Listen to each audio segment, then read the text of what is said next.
Very fantastic drive. Alex, everyone victorious in the Brickyard.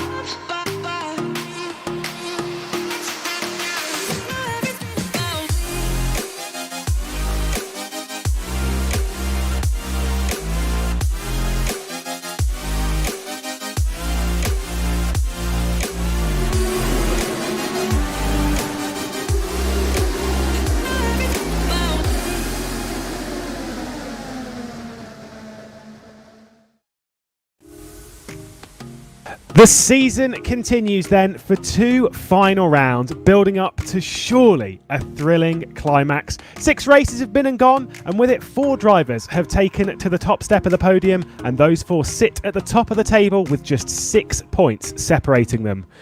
We took to the ovals to finish off the season back in 2020, and now not only do we welcome in a new year, we return again to oval racing. Before we get to the finale point of our season at the Brickyard though, in a week's time, there is some work to do here on the west coast of the United States from the 2-mile long D-shaped oval of Apple Valley. Last season it delivered in both entertainment and carnage. We'll have to wait to see if we're going to see that once more as we ready ourselves for round 4 in the Formula SimRacing IndyPRO Series. In the commentary booth this evening is myself, Lewis McGlade, and alongside is Cameron Rodger. Ladies and gentlemen, it is good to be back, but Cam, tonight surely has to be about playing the long game. Being great on road courses does not mean you're going to be great on ovals. This requires a very different attitude and a different mindset to come out on top, where timing is everything. Absolutely. The pit stops with the inevitable safety cars are going to be so important. And because you will effectively, all get bunched up again, you don't need to win the race in the first couple of stints. 120 laps is plenty long enough, and you just need to make sure that you are there in the final 10 laps to be fighting for the win. Yeah, it really is. This is the whole classic thing of, we say the only lap leading that matters is the final one, and that is never more true than around here. Overtaking is not particularly difficult at Apple Valley around this 2-mile circuit, but it's just making sure that you're getting the timing of that overtake done right, and that is a much, much harder feat. Learning how to save fuel, learning how to save tyres as well, whilst keeping at full racing speed and using the slipstream to your advantage, certainly one of those things that's going to cause some difficulty. Qualifying, though, is underway here at Apple Valley, and they're going out in certain groups. The first group we are seeing on screen, Rory McDuff and Barlow out on track as 2 others also join them in this group. The first group splitting it up between 5 groups of the 20 or so drivers just helps calm things down in this qualifying session, but it is the average of the 4 laps, a qualifying format we know very well from racing at the Brickyard. Yeah, certainly. It's a very intriguing format, and actually these guys are going to be the only 2 out, because in their group we also have Ampatsidis and Pincers, but they both have a back of the grid penalty, so they actually can't participate. So it's just going to be these 2 guys for their 4-lap run, and it's very important to make sure that you're not making mistakes. But as you'll see it, we're going to be coming down to hundreds and thousands of a mile an hour to see who's going to get pole position. Yeah, absolutely. Roy McDuff, who we're on board with, did quite well. Jumped in for the final round of the season last season at the Brickyard. That time there, though, won't be good enough to keep Bowler at bay, so he's already dropped down into 2nd position, and Bowler on to the first row, the front row of the grid. Let's be honest, at this point, it really doesn't matter so much. The groups are done in reverse championship order. So we're seeing the first names, either they've missed a couple of rounds of season, or it is their first round of the season, or the first few. Once we get down into the meaty end of the season, particularly towards Group 5, where we'll see Jacob Reed, Damian Skovron, Jan Vosnitzer, Roivers, and of course our championship leader Dennis Jordan in that final group. That is a tantalising prospect to await for us, but we've still got to work our way through up to that point. And the interesting thing with this, though, is that the track grip has been made static, which is obviously a benefit of being in a simulation. You can do that. So the track grip will be the same for all of the drivers. So the guys later on, they don't necessarily get an advantage from a grip point of view. But obviously, it's good to see the championship rivals fighting with the very few final laps in the session. On board with Cass Rietveld then starting his first lap. Of course, this group with Frenzy, Schuch, Cass Rietveld himself, Yuri Kazdor, Pam Pignataro. They'll be setting their lap times. This is why it's great to have this qualifying format, because it is not just about the one lap and just nailing that one lap. It's about making sure the car's good for the entire stint, not scrubbing off any unnecessary speed at any point. It is really hard to do this type of qualifying. It seems so easy, especially around an oval like this where it is flat all the way around, but you know that every single bump, anything that's holding you back, is just costing you time. You've got to know your perfect line through all the bumps, cracks and whatnot, which we have in plentiful fashion here at Apple Valley. Yes, it is quite a bumpy track indeed, and the driver's going to be fighting the car just a little bit, especially when we get into the race, when you see the tyres go 20-30 laps. They're certainly going to be overheating just a little bit, but as you come into this turn 3 and 4 especially, you really want to hug the inside, get as low as you can, and then try and keep it as tight as you can all the way to the start-finish line. Because it is a corner, you want to take as little amount of metres as possible as Casper Veld comes to the line, and the standings are obviously showing their average as we go, and he's just about half a mile an hour off Fabian Ballet, but he's very close indeed to Rory McDuff. But he needs to try and improve on this final lap. Yeah, you see the time tracking there, about half a mile an hour back over the 3 laps previous, but is going faster and faster as the laps continue. Normally we see at Indianapolis that the laps tend to get faster first and second, and then as they build up, the final couple tend to drop off a little bit of pace. However, you can see there on lap 3, 229.840 on the mile an hour chart, straight up into second position, doing another 229.8. Good enough for second at the moment, puts him clear of Rory McDuff, the American, for now, but once again setting some decent lap time. Zoltschutz is looking to be heading towards second position at the moment. Not quite good enough. That final lap was actually very quick, 229.1, just not quite quick enough to challenge the top. Dropped a bit too much time. Yeah, it's so difficult to do 4 very fast, consistent times, but it's actually quite good to see Fabian Ballet at the front and his teammate Pignataro at the moment, because Fabian Ballet just won the AM race before this by a country mile. He was very quick indeed, so look at him to be at the front. And now Pignataro coming around the final corner to put himself up into third position, and still about half a mile an hour off Ballet. So it seems Ballet's got a bit of an advantage at the moment. Who did? Go on, you know I've got to do it. Who did Fabian Ballet beat in the Indy AM race? Me. Exactly. There we go. Right, we'll take that off and we'll get you on IndyPro next round. Probably drive the safety car though, which is at least you'll need some laps. So there is that.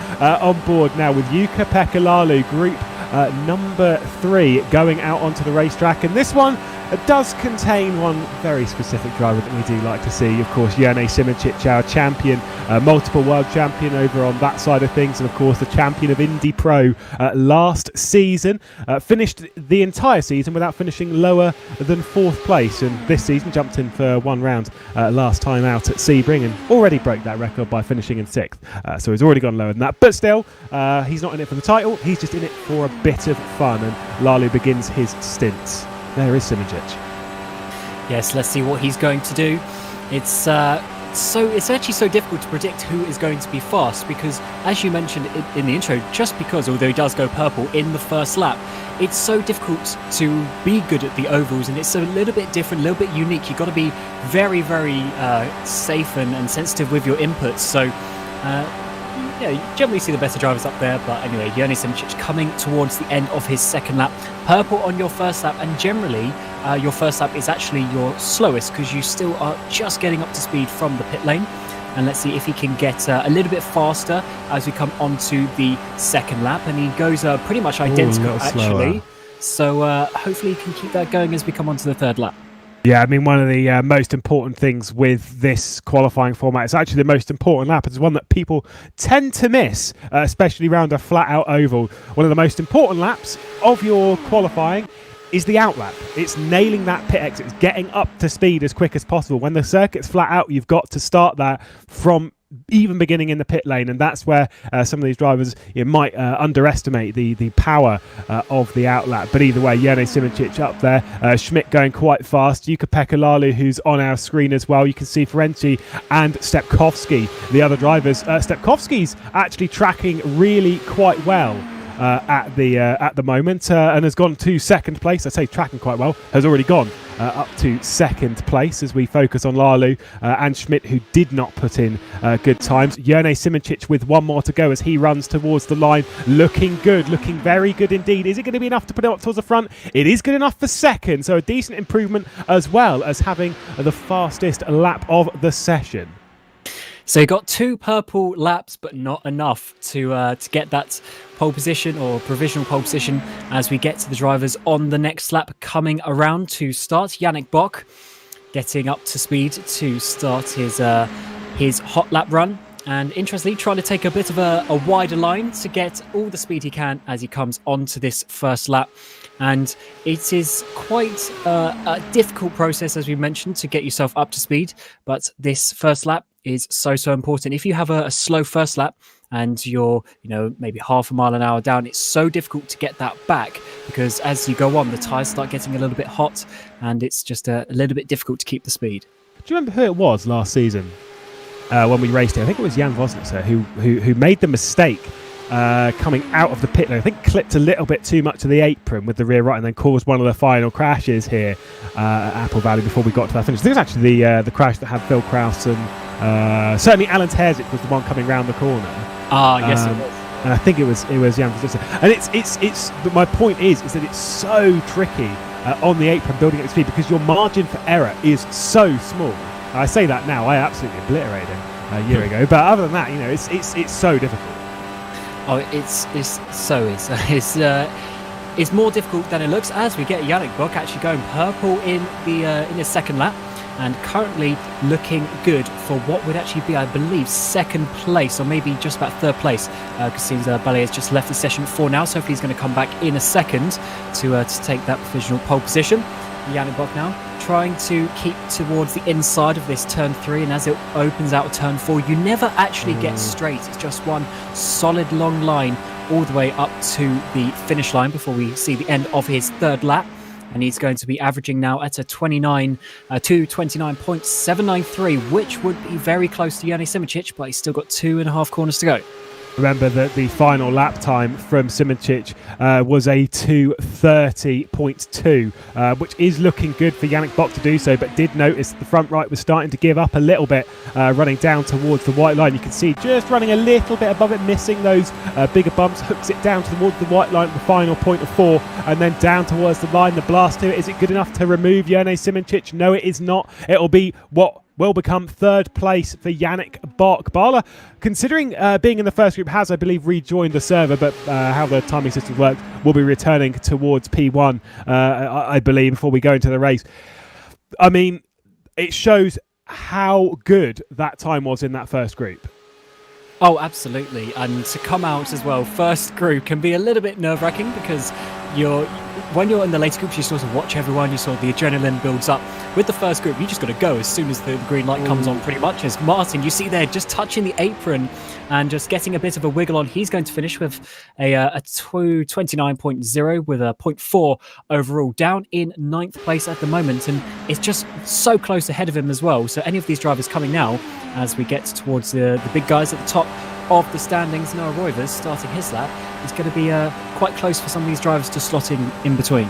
Yeah, this really is the big group then. Group number 5, Reed Skovron, Vosnitzer, Roivers and Dennis Jordan, your championship protagonists taking to Apple Valley, will ride on board with Noah Roivers, who was a part of your vote to become the championship leader, potentially after way too early to be judging that. But going into the final round, quite a lot of people believe that Noah Roivers is going to be the driver heading into the final round of the season, leading the charge. First lap time onto the board, a 2:29.306, certainly slower than some we've seen. It was a 2:29.6 for Jerne Simoncic. What does Dennis Jordan do across that line? It's only a 0.1, not looking so good for the German.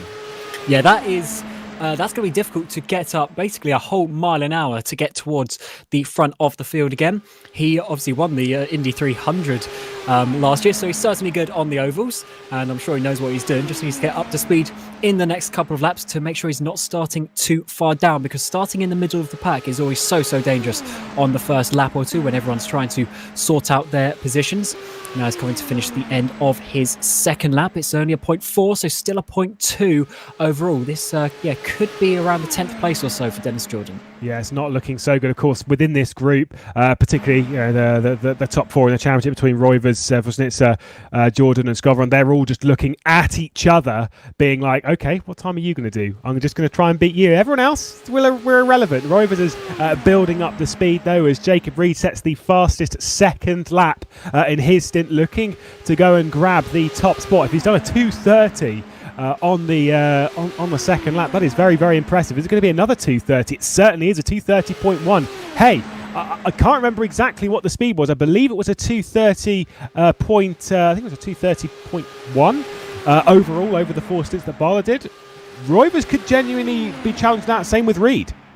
I certainly could. Just got to be getting it right at the end, but not quite good enough. But Roivers there in third place. That is certainly a very good starting position indeed, if we're going to see the likes of Dennis Jordan just be a little bit further down, but still 7th place, still not too bad of a time for him. Ooh. And Jacob Reed across the line up into 5th place as well. Lost a lot of time on that final lap, did Jacob Reed. 0.7 of a mile an hour indeed, so way down. If we were doing this in a typical qualifying session where it was just the time, it would be 5,000th of a second that Jerne Simicic would be on pole on, but that is not how we are playing things in qualifying here. Terrible first lap from Skovron, and not a great stint, it must be said. 14th place. That's not going to be great. It'll be 15th once we put Bala back up towards the top, so that really is not ideal. And that just shows you how important that first lap is as well, because he lost.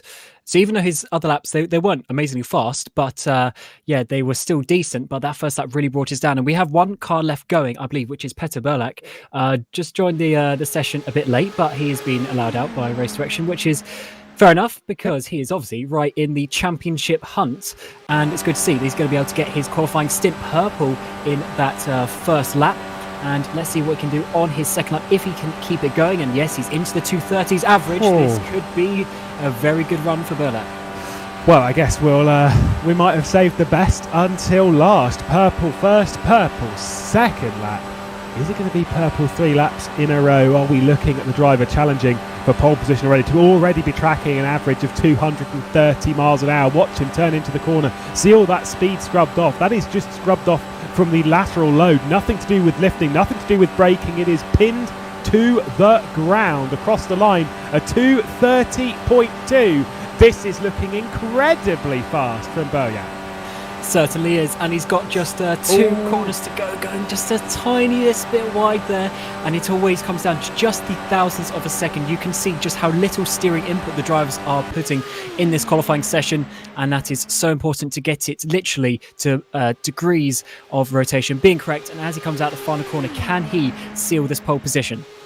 Well, we'll have to wait and see what it is across the line. It is going to be a 2:30.083 ahead of Jerne Simicic, but did it beat Bala's time? That's what we need to know. That's what we need to see right now. I'm not 100% sure myself, but either way, a very tight finish and a fantastic stint from the 2015 Formula Sim Racing World Champion, a driver that was in contention for the title in this series last year before a couple of wheel failures, most notably at Sebring, where he went straight into the barrier, which was a large shame after that wheel failure. But either way, putting on an intense display here at Apple Valley to slap himself up towards the front end of the grid and comfortably clear of the danger zone, which some of his title rivals, well, you could say they're in. Dennis Jordan, 10th place, not looking so great.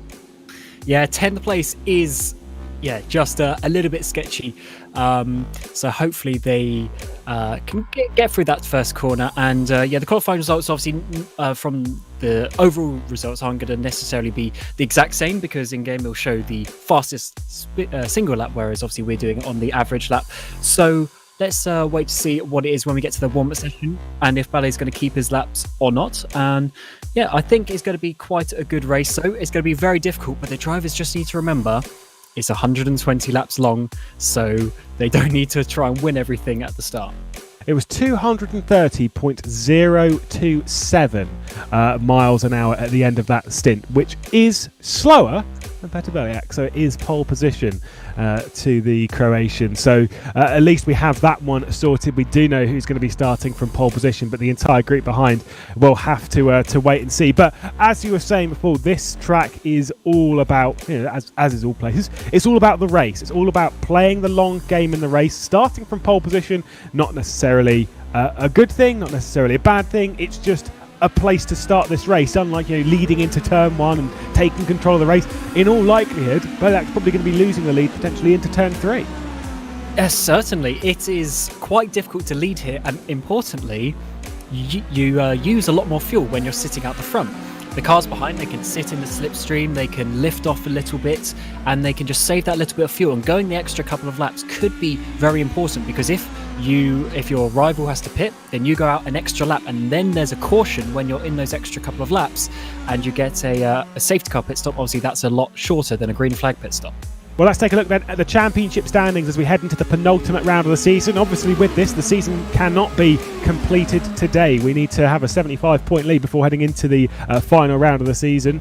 A 50-point lead heading into the final round of the season. We definitely can't reach that today with how tight things are. Dennis Jordan at the top of the standings on 148 points with that win back in Sebring. 2 wins to Noah Roivers, who sits second in the standings. Then Peter jumping in and starting from pole position with 2 wins to his name in the first race of the season and the last race coming into this. And then Jan Vosnitzer, all separated by just 6 points. A race win for Jan Vosnitzer. Alan Terzic, I don't believe, is racing today with Liam Duval, Damian Skovron, who will be starting towards the front of the grid with Dennis Lind, Jacob Reed and Carlos Martin inside the top 10. It's been a fantastic season so far, Cam, with the road course racing, but this is a whole different ball game. If someone's not towards the front, they can throw themselves up there today.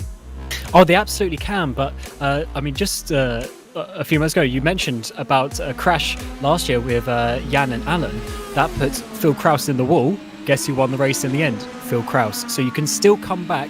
The cautions and the safety car is going to be so important, and the timing, but then if it's a clean race, then you need to be at the front, because you're not going to be able to just come through the field on pure pace.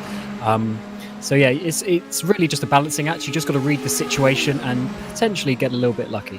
Okay, this is a question which normally is actually really, really simple, although I think around here not so much. Where would you want to start, front or rear of the grid? And that is not an easy question. It sounds so simple, but it's really not. To be honest, I'm going to say the front, because you definitely, in one of the test races we did, Dennis Jordan did win from the back of the grid, and there was a similar sized field as well, so it is possible, but I would always want to be near the front. You don't want to be having to chase throughout the whole race. I'd rather be in a nice comfortable position, maybe save a little bit of fuel just behind the leader. That would be the ideal race. The issue is, if you start going a bit slow, then you could get into situations where people behind try and do 2, 3, 4 wide stuff, and then it gets a little bit sketchy. So yeah, it is difficult, but I would always want to be near the front and just have a bit of control of the situation. The reason I say it's not an easy one is because I would almost argue I'd actually want to start towards the back for 2 reasons. Number one, you can save so much fuel towards the rear, where you've got slipstream left, right and centre to pick up from. Yes, you're in a bit of a risky spot if there's a crash in front of you, but if you're towards the back and you've given yourself enough space and time, you're eyeing up what's in your mirror, you can back off of quite a lot of the carnage ahead before it's a serious problem. You can kind of read everyone's body language. The problem with being at the front is everyone gets, well, not everyone, but things can get very aggressive, very feisty, because it's for the lead of the race. And sometimes sit a little bit off of that, let it unfold, especially for the first 100 laps of the race. This is, like a marathon. You're going for the first couple of hours, and then towards the end, that's when we start putting in our sprints. That's when we start getting our elbows out and going for it. For the first half, you are just looking to survive and nothing else. It doesn't matter if you're 18th for 100 laps of this race. You've just got to get to that point where you've got 20 to go and then start going on the attack. Yeah, you really can't go too aggressive especially in even the first half of the race. You just want to work yourself out, get yourself in a nice position, and really see what you can do with the strategy, with a bit of saving fuel. Be smart with the pit stops.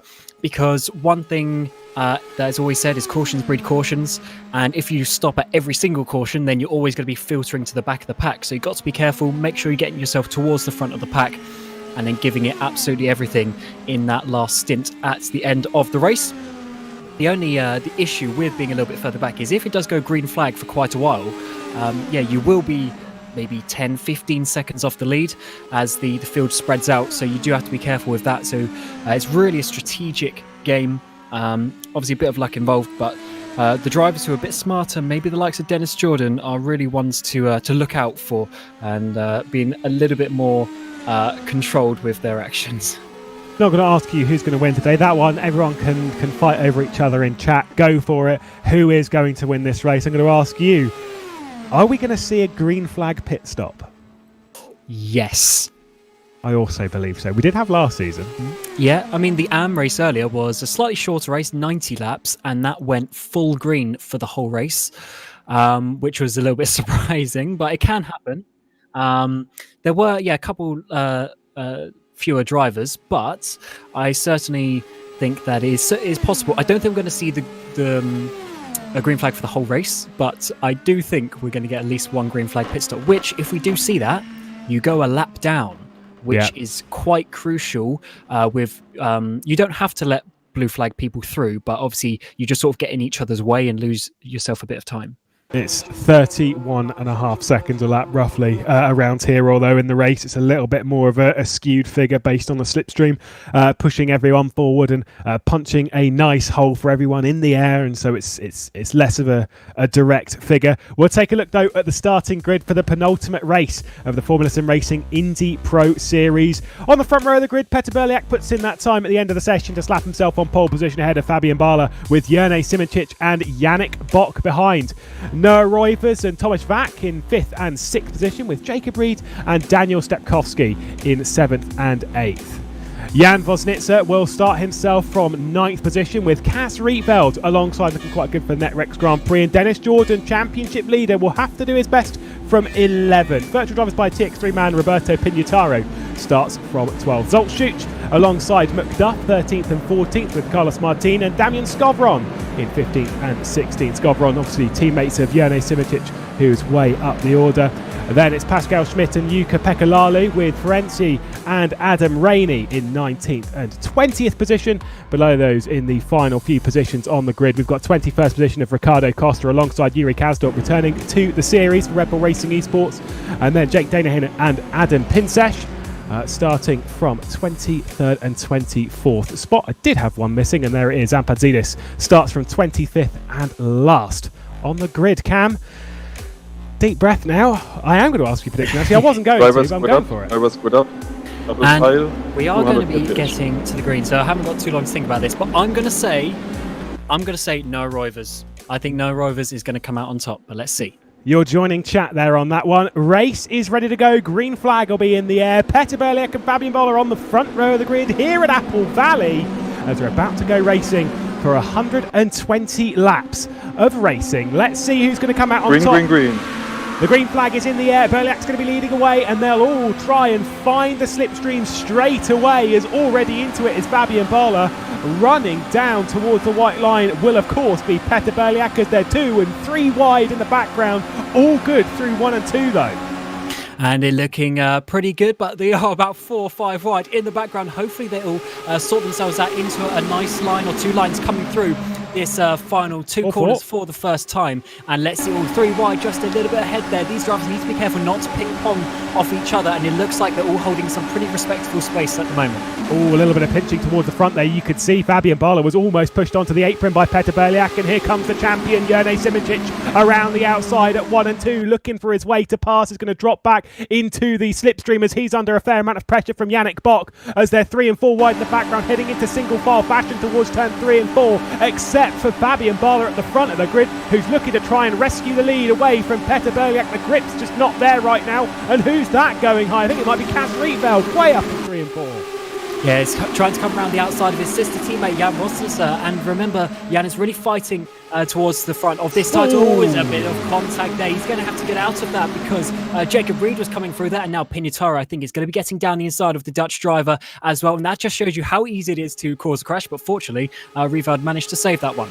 Yeah, he got Jacob Reed, I believe it was, going down the inside and just trying to pick up another position or two. It might have actually been Thomas Vack in the RSR car who's got Jacob Reed going around the outside on the exit of 3 and 4 as things are starting to calm down a little bit in the mid-pack, but it's still crazy. You've got to think of your fuel mileage here as Yannick Bock pops his nose out once again, looks towards the outside, tries to dive it in on Noah Roivers, who's just there running it all the way down to the white line. His teammate directly behind, picking up the position at the front end of the field. It's Petter Berliak. Oh, and there goes Fabian Barla, who manages to pick it back up. Good car control. The amount of downforce on these cars is actually kind of hard to lose it. Yeah, that was a very good save indeed, and fortunately he had all that runoff to do so, and he's come back in fairly safely as well. But behind them is the 2 Netrex P1 sim cars. Already making up 2 or 3 positions in the first couple of laps, just behind as well as we're going 3 wide, just about coming into turn number 1. Yannick Bock is there. Jacob Reed also making some good moves as we come out onto the back straight for another time, and it looks like the 2 Netrex P1 sim guys are trying to work together a little bit of push drafting here to try and get themselves up towards the front. Look at Fabian Barla though, who's just taken the lead. Oh, he's just pinched Petter Berliak, who just caught it. Oh my goodness me. Near drama once again around the outside of 3 and 4, and has bunched up the entire back behind. This could get a little bit dangerous, a little bit feisty, as going around the outside. There's Stepkovsky going to the high line with Yannick Bock as well. It is Barla for Virtual Drivers by TX3, who leads at the end of the 5th lap and 10 miles done here at Apple Valley. Berliak and Simoncic behind with Roivers and Vosnica, who's just trying to battle it out and trying to figure their line through. There's Yannick Bock picking up the position, and Jacob Reed also in there. This is getting a little dicey, but we're all right. We've been clean. I said knock on wood. Yeah, we've been clean so far, but these drivers just need to make sure that they haven't got some horrific overspeed coming into these first corners. You saw, I think it was Vacu on board with going almost 390 kilometers an hour coming into that first corner, so very fast indeed, and the drivers just need to remember that it is still well over 100 laps to go and keeping themselves clean, and these positions are going to be changed all the time, so you can't get too mad if someone comes past you. Yeah, you've really got to start thinking again of fuel mileage and stuff, which I don't really think too many in this crowd are thinking of how long they can get a fuel tank. They're thinking of how far they can get up the grid before the yellow flag comes out, which is almost inevitable from this group, but they are racing clean, they are racing hard. This is actually very entertaining indeed, as Yannick Bock's just being freight trained a little bit too far down to the inside of Stepkovsky, picked up the apron just a little bit in 1 and 2 and nearly squeezed Yannick Bock up into the wall on the high side. You can see 2 groups are forming here. The line all the way down to about Zoltz-Schuch in 19th position, and then a group of 6 just off the rear end of the train. So they're all just sort of holding their own at the moment, and the group at the back, I'm not necessarily sure if that was intended or if that's just how things have come about. One driver lifting a little bit too much and then just causing a bit of a pack, but there are becoming splinters in this group as Dennis Jordan's worked his way up a couple of positions into 9th spot and now heads for the lead train. Yeah, you can certainly work your way up one by one as the cars are staying fairly close together. If you stay in that slipstream, you can certainly do it. I hear a crash in the background, so we might be going towards a caution. There's certainly someone spun around, and I can see on the back is one of the red cars. I think that was Zoltz-Schuch or maybe Frenzy as well. Pinces was involved, so these guys are going to be coming into the pit lane. Green flag pit stop for them, no caution. Yeah, McDuff, Pinces and Ferenczi, who all return to the pit lane where this race began, and unfortunately for them, green flag pit stops, no caution coming out, so they'll have to do that one, as you say, under green. More splinters in the pack, 13th back. We're seeing a bit of a group forming, or 14th rather back. There is that divide as we focus on Dennis Jordan, who's worked up another position, just getting ahead of Stepkovsky. Let's take a look at the replay as to what happened in that instant. We're on board with Adam Pintes, and there you've got Ferenczi going a little bit wide, still on board with Adam Pintes. What is going to happen in this group? Is it towards 3 and 4? Is it going to be trying to slot a group that's 3 wide? Yep. Yeah, unfortunately, the Royal Blue car there just coming in the middle, and the Wolves car just coming down a little bit on them, 3 wide. In a space where there should only be 2 cars is never going to work, and unfortunately they are going to be a lap down. But if we do get a caution, they can get their laps back during that process, so it's not all over for them.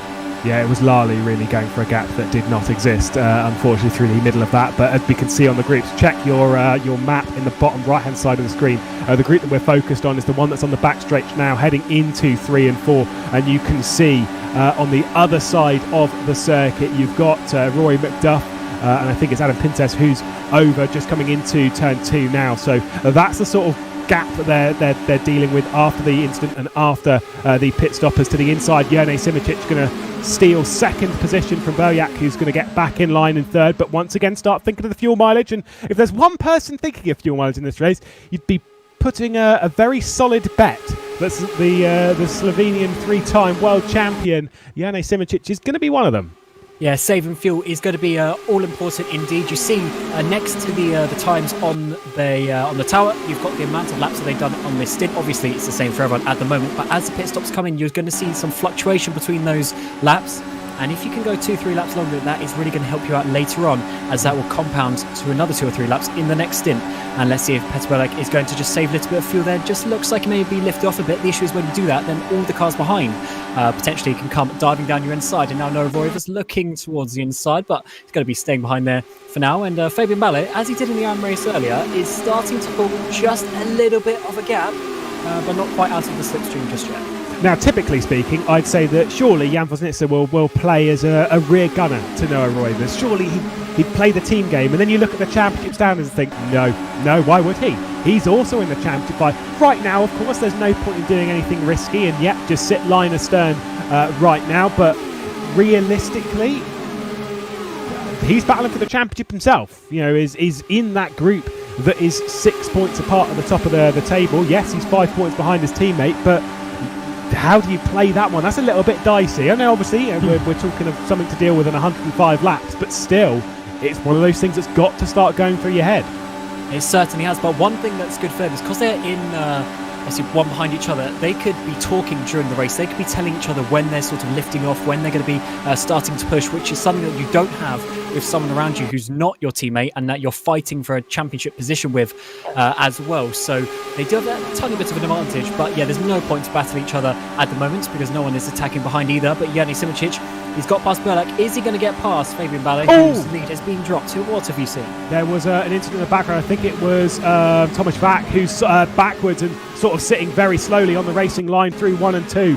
There he is, was spun out. There was an incident between himself and Dennis Jordan. I saw Dennis Jordan dropping down the order, and Thomas Vack was also footed that bill, so we'd have to take another look at that. But Dennis Jordan's dropped down now to 10th spot. I was more going to convey the fact that there was a gap starting to form between the top 7 and then everyone behind, and that gap has just skyrocketed with that incident on the front stretch. Yeah, we're getting some little groups formed. You can see on the track map as well. Jiro Kazdov now trying to go almost 3 wide with Costa and Pignataro. All bit of contact there. Pignataro just came up on Kazdor, and you see Costa already in 11th place from the back of the grid, just showing you how qualified he's but he swipes across there on Pignataro. Where is Pignataro? Is he going to be in the wall? Or he's managed to... he's lost his rear wing, unfortunately, so he's going to have to go in there. But that was a huge swipe down from Costa. Well, we'll take a look at the Thomas Vack incident between himself and Dennis Jordan. This is coming through 3 through 3 and 4. You've got Dennis Jordan at the front of this train, so you're going to see there's going to be a large pace differential that's going to drag Thomas Vack at least alongside, or it might have actually been Stepkowski who was involved in the incident. And there we go. It was a lag from Dennis Jordan. That makes sense with the gap, and there is right in the middle of the road. I've got to say, shout out to everyone for avoiding him and getting round in that without causing a huge crash. We'll take a look at what happened to Pignataro now and see this from Ricardo Costa. We ride on boards with Pignataro, who's going to look to the inside before we get into 3. He's already committed to the inside line. Moving a little bit late. He's pretty lucky that wasn't such a big crash. Just slid across along the wall, lost the rear wing, but he's obviously going to be a lap down or so. But the way these drivers are driving, I think there's going to be a caution at some point, and they will hopefully get back on the lead lap. But Ballet once again just pulling out a tiny bit of a lead as Simicic is now defending a little bit from Peter Boljak.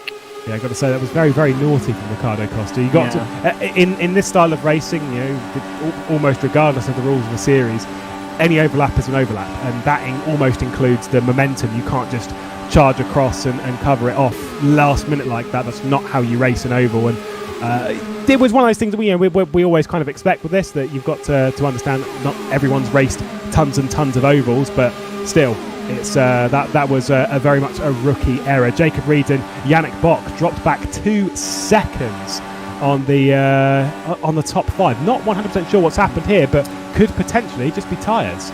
Yeah, it could be. We're getting towards the latter part of the stint. You're going to see somewhere between maybe 27 and 32 laps in a stint, depending on how much fuel you're saving. So we're getting there, but the tyres just start to die a little bit as you get towards the end of the stint, especially just at the point with Yannick Bock there. You see, he went into the corner a little bit. He couldn't keep the front end down towards the apron, and then that really just overheats that front tyre.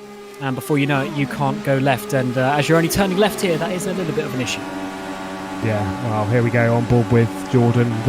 Those two are coming back into that group. Like you say, Yannick Bock and Jacob Reed are returning to the group behind, suggesting maybe playing the long game. But as we are approaching pit stops, we're approaching what will be, at this point, green flag pit stops for our first proper stop within the top group.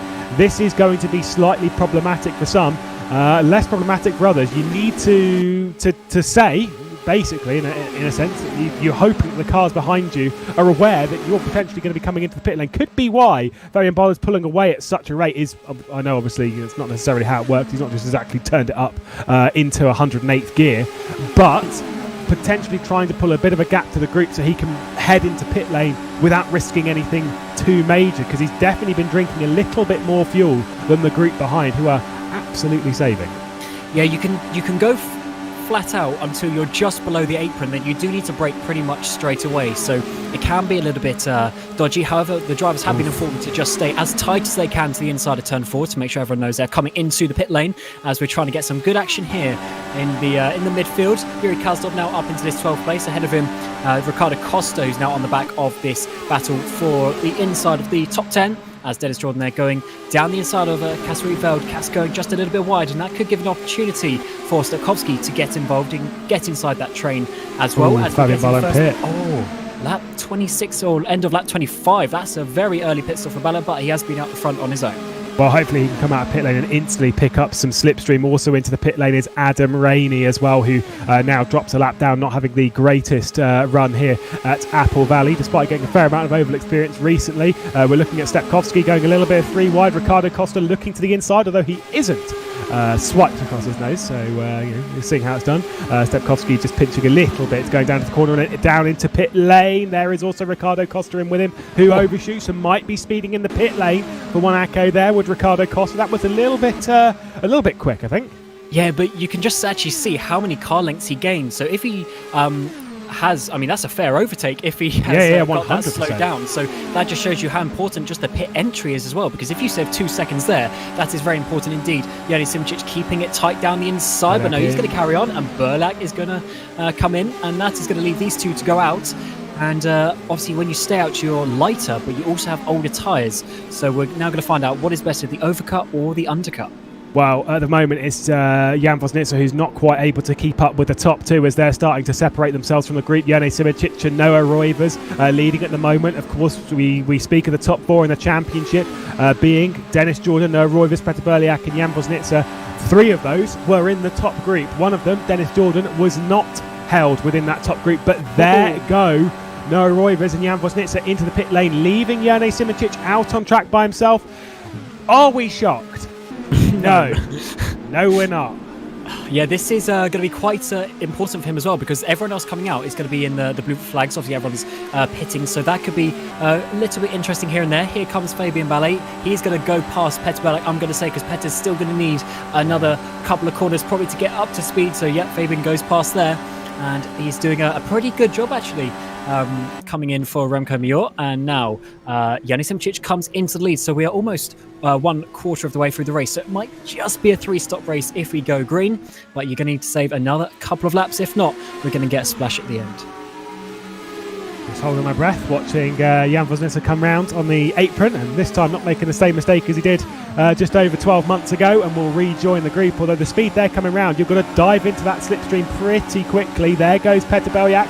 Doesn't matter too much. I wouldn't be panicking right now as long as you can pick up that slipstream, which they should all be able to do nicely. Look at that perfect coordination and timing.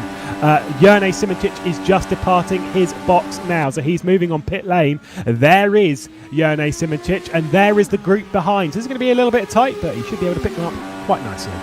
Yeah, I think Fabian's definitely going to get him, but the other three even are going to be quite close. And just remember, Berlak Rovers and Vosnitzer, they're only separated by 5 points in the championship, so just a little bit. Oh, is Jerne Simoncic coming to the racing line, trying. He actually blocked off Rovers pretty well, but he couldn't quite get Berlak. He was smarter and wiser to it, got down the inside, and now Simoncic in the slipstream, and Berlak is going to be able to get up to speed, and now Rovers is going to be trying to potentially save a little bit of fuel because they can still see the lead, so no reason to go too aggressive just yet. If that was with 10 laps to go, it would have been a hideous crash. But alas, all playing their cards very, very nicely in the opening stages here. 30 laps down, 60 miles completed here as this battle group is very much forming. Stepkowski at the head of it, Dennis Jordan, Ricardo Costa, Yuri Kasdorp, who are riding on board. 1.5 seconds behind is Kaz Rietveld, who might be able to join and get involved in this battle. Jacob Reed and Yannick Bock aren't really too far ahead of this group, and there is Yuri Kasdorp, who's got to the inside of Ricardo Costa and now manages to pull himself past. I don't exactly remember how dangerous it was 12 months ago when we were racing, or slightly over. It was about 13, 14 months. I think it was in November of 2020 when we were racing. But I don't know about you, Cam. I don't recall it being... This is very early to say, so apologies for the commentators, guys. It's a bit cleaner. Yeah, it's the drivers. I mean, we've seen a couple of swipes with Costa, for instance, and there has been a couple of crashes, but overall the drivers are being pretty respectful, and we've seen quite a lot of overtakes as well, so it's not as if they're just sitting behind each other not doing anything, which is always good to see. Indeed, oval racing is completely different and it's a lot harder. We have had I think three oval test races so far, so we have given the drivers opportunity to get a good feel for this. As we're now getting a 3-wide situation into turn 3, who's going to come out on top? Dennis Jordan on the inside. Yuri Kasdorp is going to go around his teammate there to then hopefully, if he can keep it down, he's going to jump up to 8th place there, getting 3 overtakes in 1 lap. Problem is they're not only wasting fuel, but they're going to be wasting time here as well, which, yes, there is a large gap forming, and they even at this point, Dennis Jordan is potentially going to need a caution to catch the lead group. There is 7 seconds between Yannick Bock and Jan Vosnitzer, so realistically speaking, this is not looking good. They are about to hit lap traffic though, is Fabian Boller. There is 1 lap traffic just ahead, and that is Tomasz Vak, so shouldn't be too hard for them to navigate, but still it could pose a slight problem as Jacob Reed heads to the rear of this group, despite battling up towards the front earlier in the race. Yeah, he has dropped down just a little bit, and then this group itself has got that little bit of a gap forming. You can see they're up pretty much sort of half of the back straight or so. They have lost out, but they're still easily in contention, and they just sort of need to work together. As you say, if you constantly battle, you will end up losing your overall speed. And these guys at the front, they haven't been battling too much, and that is why they're pulling away. And now, Tomasz Vak is going to be trying to... well, he doesn't have to get out of the way. Blue flags are not mandatory in that way, but they are obviously advised not to get involved too much, and he's going to pull off to the side. And hopefully these the top 5 drivers can freight train past him as come into turn 3, but I don't think Tomasz Vak is going to be giving up too easily, and this could be an opportunity for someone behind if they get a bit of a run. Yeah, the typical state of oval racing when it comes to moving your way past back markers is it's as a back marker, you do what you're doing and they will go around you, more akin to how it is if you're a GT being overtaken by some prototypes in endurance racing. You do what you're doing, it's their responsibility almost to get around them. It's not quite the same in oval racing, but it is closer down that vein, especially around a circuit like this. You don't really want to fight the leaders too much. Yannick Bock I was going to say big on the defensive, but he's more going on the attack of Stepkowski, rushing up a little bit, getting tight into 3 and up into the path of Stepkowski, and here comes Yuri Kasdorp. Yeah, Yuri's being quite patient. Is he going to make a 3 wide round the outside of turn number 1? He is going to be struggling to keep that overtake with all the extra meters he's going to have to do round the outside. But is he going to get Yannick Bock? Yes, he is. So that's another overtake up inside the top 7 from the back of the grid. And now he's trying to work his way up to Stepkowski. Is he going to get down the inside of turn number 2? He's going to dive it on the inside there. Is he going to be able to keep it? Yes, he is. Stepkowski's going to come in behind and Kazdorp into the top 6. He's overtaken all 5 of those drivers in the last 3 or 4 laps. But I think Stepkowski is going to be coming back, and Yannick Bock is not going to be letting these guys get away too easily. Yeah, his front right's not really going to be fancying very much of it. Yuri Kazdorp, considering how hard he's been fighting, but Stepkowski going side by side around the outside of 1 and 2, picking the second groove and then rolling it up towards the wall. But the slipstream, the train, the party behind might mean that Stepkowski could get freight trained here at 3 and 4 and return to the rear of the group in 11th position behind even Jacob Reed if they play their cards right. Dennis Jordan looking half a groove up as well on Yannick Bock, returns back to the white line and then back up half a groove up, still looking for his way past. Stepkowski sits behind. Here comes Yannick Bock to try and look to the outside at 1 and 2. They'll all go single file and just hold on to their positions for now. This is more akin to how it is towards the front of the race, where the top 5 are all sitting single file. We don't need to worry about them. Yeah, we certainly don't. They're looking to just hold their positions for now. This is what we said. You need to sort of get yourself in a position and then just hold it, keep it nice and safe. But these guys are certainly pushing it to the limit. Stepkowski back in front and just trying to keep these guys behind. But you can see these guys, they really get a big overspeed if you go a bit slower into the corner ahead. And Kazdorp now is under pressure from Yannick Bock, who's going to be getting another run as we come down this back straight. But Kazdorp himself getting a good slipstream on the inside, or now on the outside, the RSR driver, but can't quite make that position stick at the moment. Got to say, there are a few drivers that we do need to feel almost a little bit bad for right now. One of them being Kaz Rietveld, sat in 12th position, just doing laps of Apple Valley by himself, as well as the likes of Thomas Vac. I think even Roy McDuff and Adam Princess are fairly far away from anyone. Zoltstuch is a little bit by himself, same with Schmidt and Carlos Martin. All these drivers are basically just doing laps around here by themselves, and trust me, this is not an interesting track to drive by yourself. It really is a little bit dull. Around everyone else, it's an amazing racetrack. By yourself in these kind of cars, it's just a little bit dull. But that's where they are at the moment. They just need to keep ticking off the laps and basically pray for a caution at the right time. Yeah, it's an amazing experience to drive in an over race when you're battling with these cars. As Dennis Jordan there, centre down the inside of his teammate. I don't know if he actually wanted to do that or if that was more of a defence of Ricardo Costa, because if he lifted off a little bit there, Costa would have been coming around his outside or inside. But now Dennis Jordan gets to that 7th place, with Kazdorp coming in just behind. Yannick Bock moving towards the rear of this group at the moment, although Costa's trying to keep his nose down there, trying to get a little bit of the slipstream, but for now they're holding it in line, and this is really how you make some progress if these guys can just do the easy overtakes like that, where you don't lose each other time.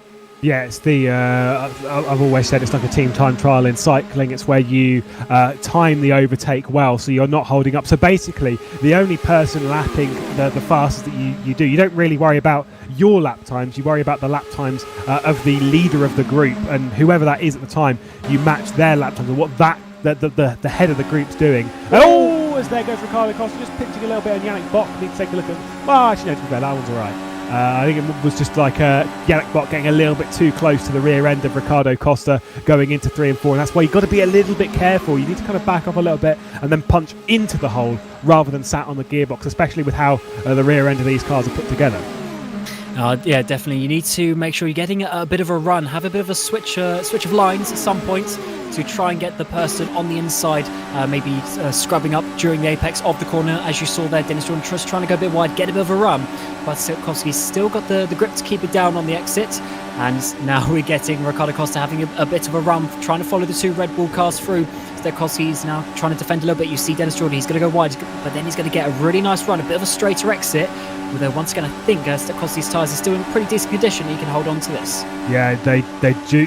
It is one thing that you kind of need to do a little bit, is just look after your tyres. I did see one car onto pit road, and it was Pignataro for Virtual Drivers by TX3. So he's dived down onto the lane after not too many laps out on the racetrack. But obviously some of these cars, he was thrown down the pit lane slightly early after losing his rear wing, courtesy of Ricardo Costa.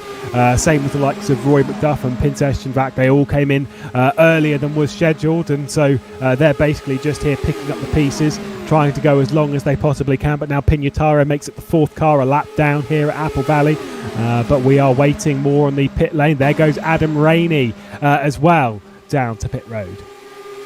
Yeah, we're getting towards that lap 50 or so, where we're going to see the drivers come in for their second round of pit stops, and that is going to be important actually for where they come out.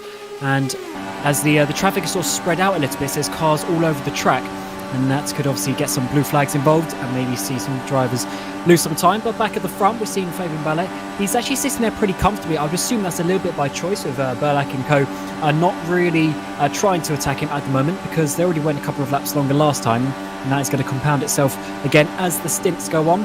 Burlack getting close once again into turn number 1, but he's going to be just going in behind. And interesting to see that they have actually managed to keep in line for so long now, almost 50 laps. Well, I say, by the way, didn't even quite mention it really, but obviously when we were watching the pit lane entries from last time, it does mean, in the sense that he's staying out on the racetrack, that means that pit entry from Ricardo Costa was bob on and picked up a spot doing it as well. So clearly has practiced the pit lane entry a couple of times, because he was absolutely spot on. You've just got to be careful of speeding. We've seen a couple of drivers coming down onto pit road, locking up and getting a little bit too close to the line. You can see obviously with the leading group staying as they are, by the way, that obviously plenty of fuel has been saved there. Now we can see the differential on stints between the groups. 24 laps for Bolo, your leader, 22 for Burliak, 20 for Simičić, and then 21 for both Royds and Kuznitsa. 23, 21, 22s, all that kind of stuff in this vein. No one's going exceptionally longer, just really Jone Simičić taking it that extra one. Now if he can do that again, if he can take another couple of laps again, he's going then 4, 5 laps longer, maybe even 6 laps longer than Bala. That's a big deal. It certainly is. When we get towards, if we keep going green flag, when we get towards the end, your final pit stop, it is going to be a splash and dash for everyone, it looks like. But obviously, if you have less to splash, then you're going to be stopped longer. Once again, already, Ballet coming into the pit lane, and that was only 26 laps this time. So still a little bit less, because even on flat out racing, you should be doing about 27 or so laps. So he's still using the absolute maximum amount of fuel that he can. Which I'd only ask the question, why? Yeah. Why? I don't know. Why would you need to? Why would you want to? It's always in this style of racing. It's if you're in 5th, 6th, hey, you could be in 21st spot, as long as you can still see the leader, be comfortable, because you're still in the race. Whereas these drivers, trying to take the lead and trying to lead early, sometimes not really, to be honest, the done thing. Dennis Jordan looks backwards towards his teammate Yuri Kasdorp, who's not really attacking into turn 1. Ricardo Costa is looking to his inside, but as the tyres have worn as well, your opportunities start to dwindle a little bit more, as plenty of drivers exit the pit lane ahead of this group. There is Fabian Barlow, your race leader, just ahead then of Dennis Jordan, before everyone cycles down onto the lane. Yeah, getting the next round come in, and I'm going to love to see how long the likes of Simičić are going to go in this stint, because he's sat behind Burlack for this whole stint as well, so he's going to be able to save quite a lot of fuel. By my predictions, you can get about 32, maybe 33 laps at a stretch on the tank without going too slow to be saving fuel. And it looks like if he's been sitting behind for pretty much the whole stint, that is going to be up his favour. Also, Wozniacki, he's been getting a 4-car slipstream for over 20 laps now. He surely has loads of fuel left in his tank.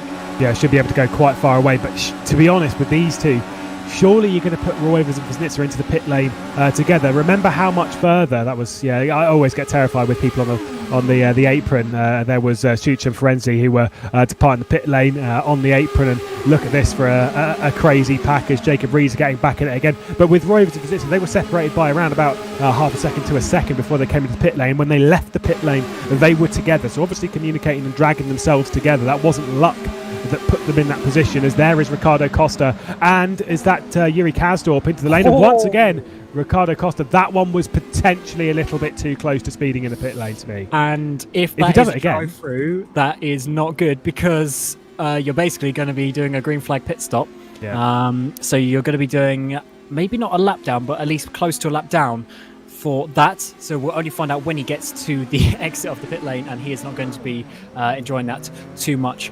But we've got someone in the pit lane. Who's that? Peter Burlack. He's just come in the pit lane. So Simičić has cycled through to the lead, and both the Netrex cars have followed him through.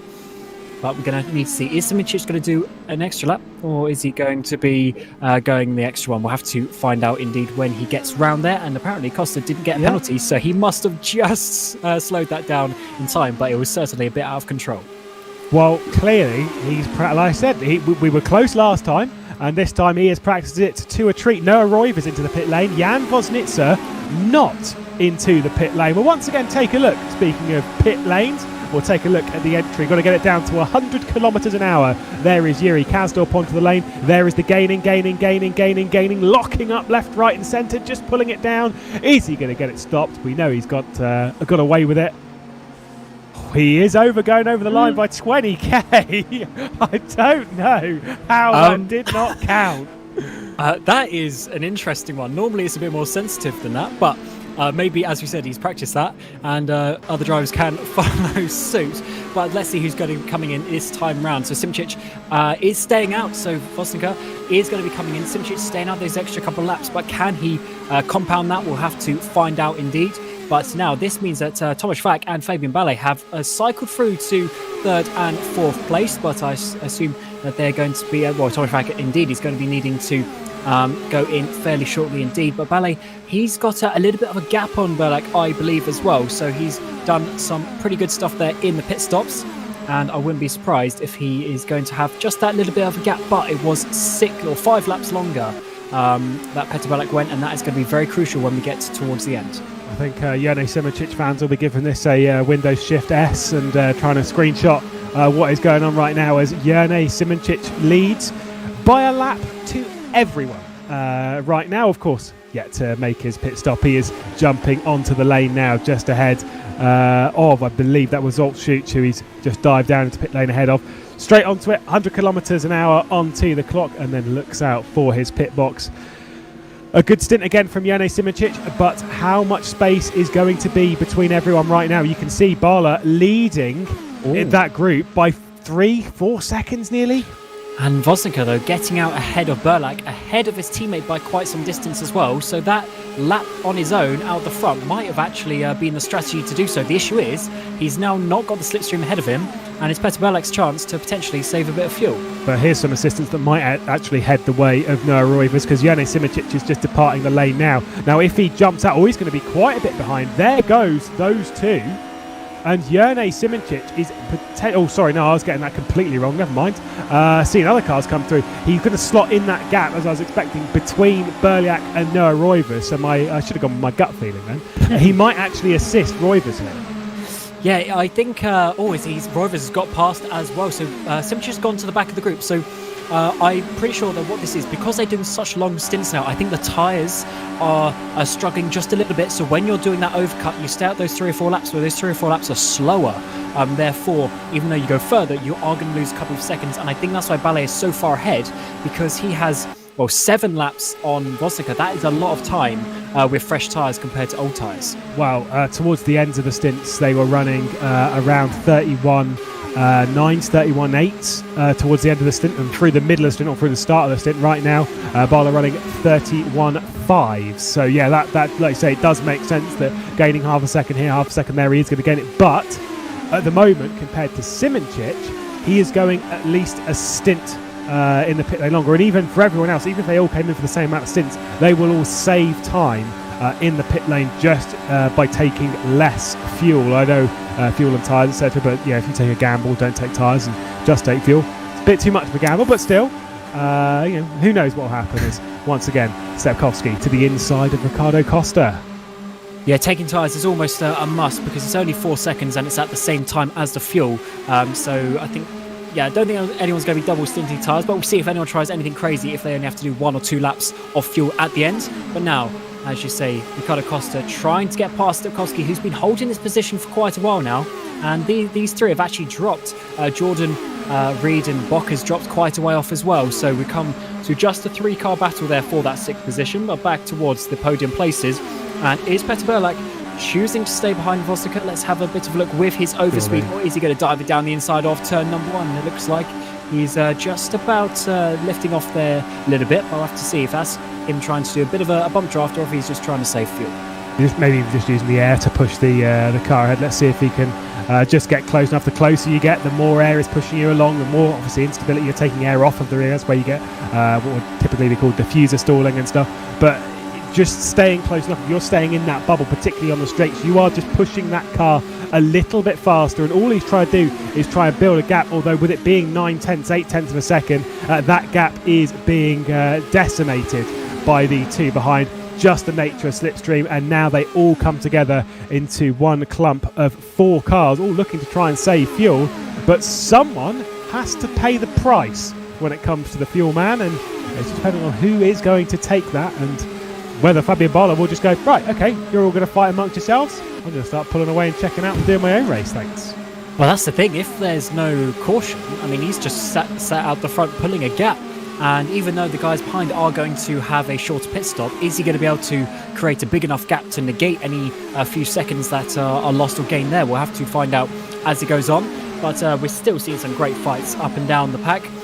We sort of gone into little groups of 2, little groups of 3, and this is one of them for this 6th place with Riccardo Costa there trying to get past Detkowski, but he's just sitting behind for now. And he's got Yuri Kazdorp behind him, and we know Kazdorp is liking the overtake here or there today, and let's see if he can do so.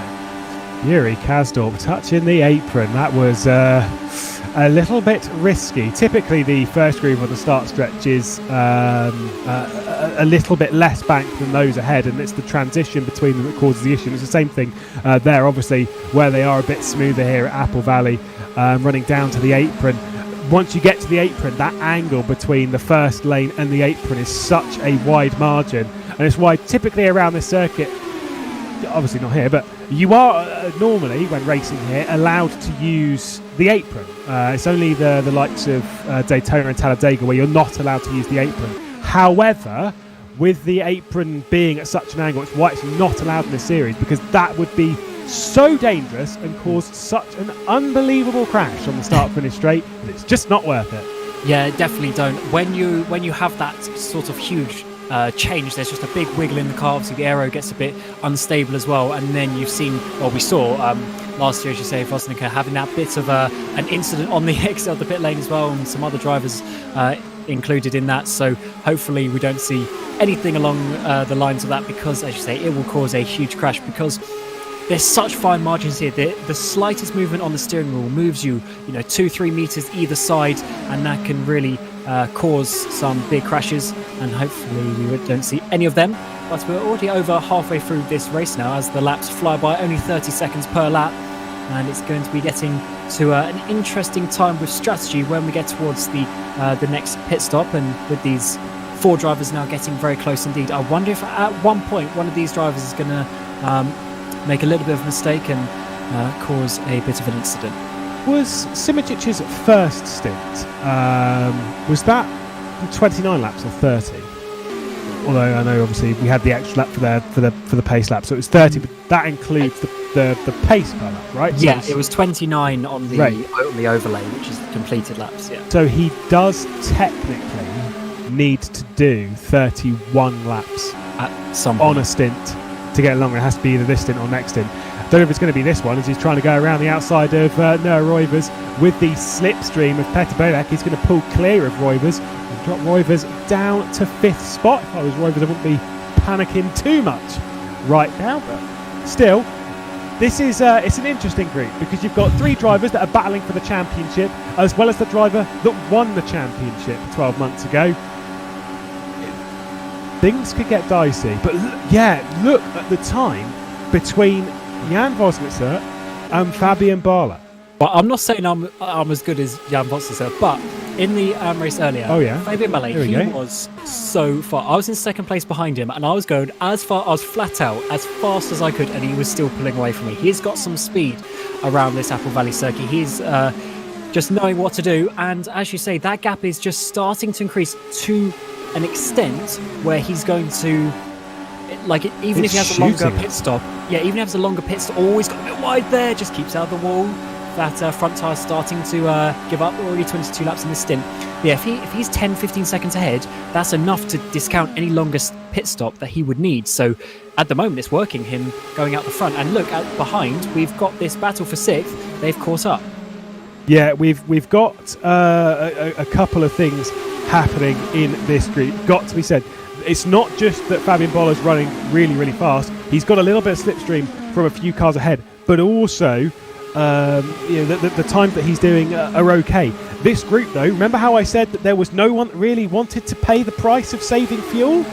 So everyone starts saving fuel, and so everyone starts going really, really slow, and so everyone starts dropping backwards. And you're absolutely right. Now, for Vosnitzer, for Berliak, for Roivers, who are battling for this championship, they'd almost, not quite, but they'd almost eliminated Dennis Jordan, who is now right back into it. Almost. Oh, and Adam Pinch is here getting involved as well. He's a lap down, which is always a little bit of an awkward situation as well. Ricardo Costa getting up there past Roivers. Roivers already lost a couple of positions with one of the Red Bull cars. Kazdorp getting past him as well, as they're getting too wide on the exit, getting very close to the wall. But the drivers keeping out to the moment, going into two lines, NASCAR style racing into turn 3.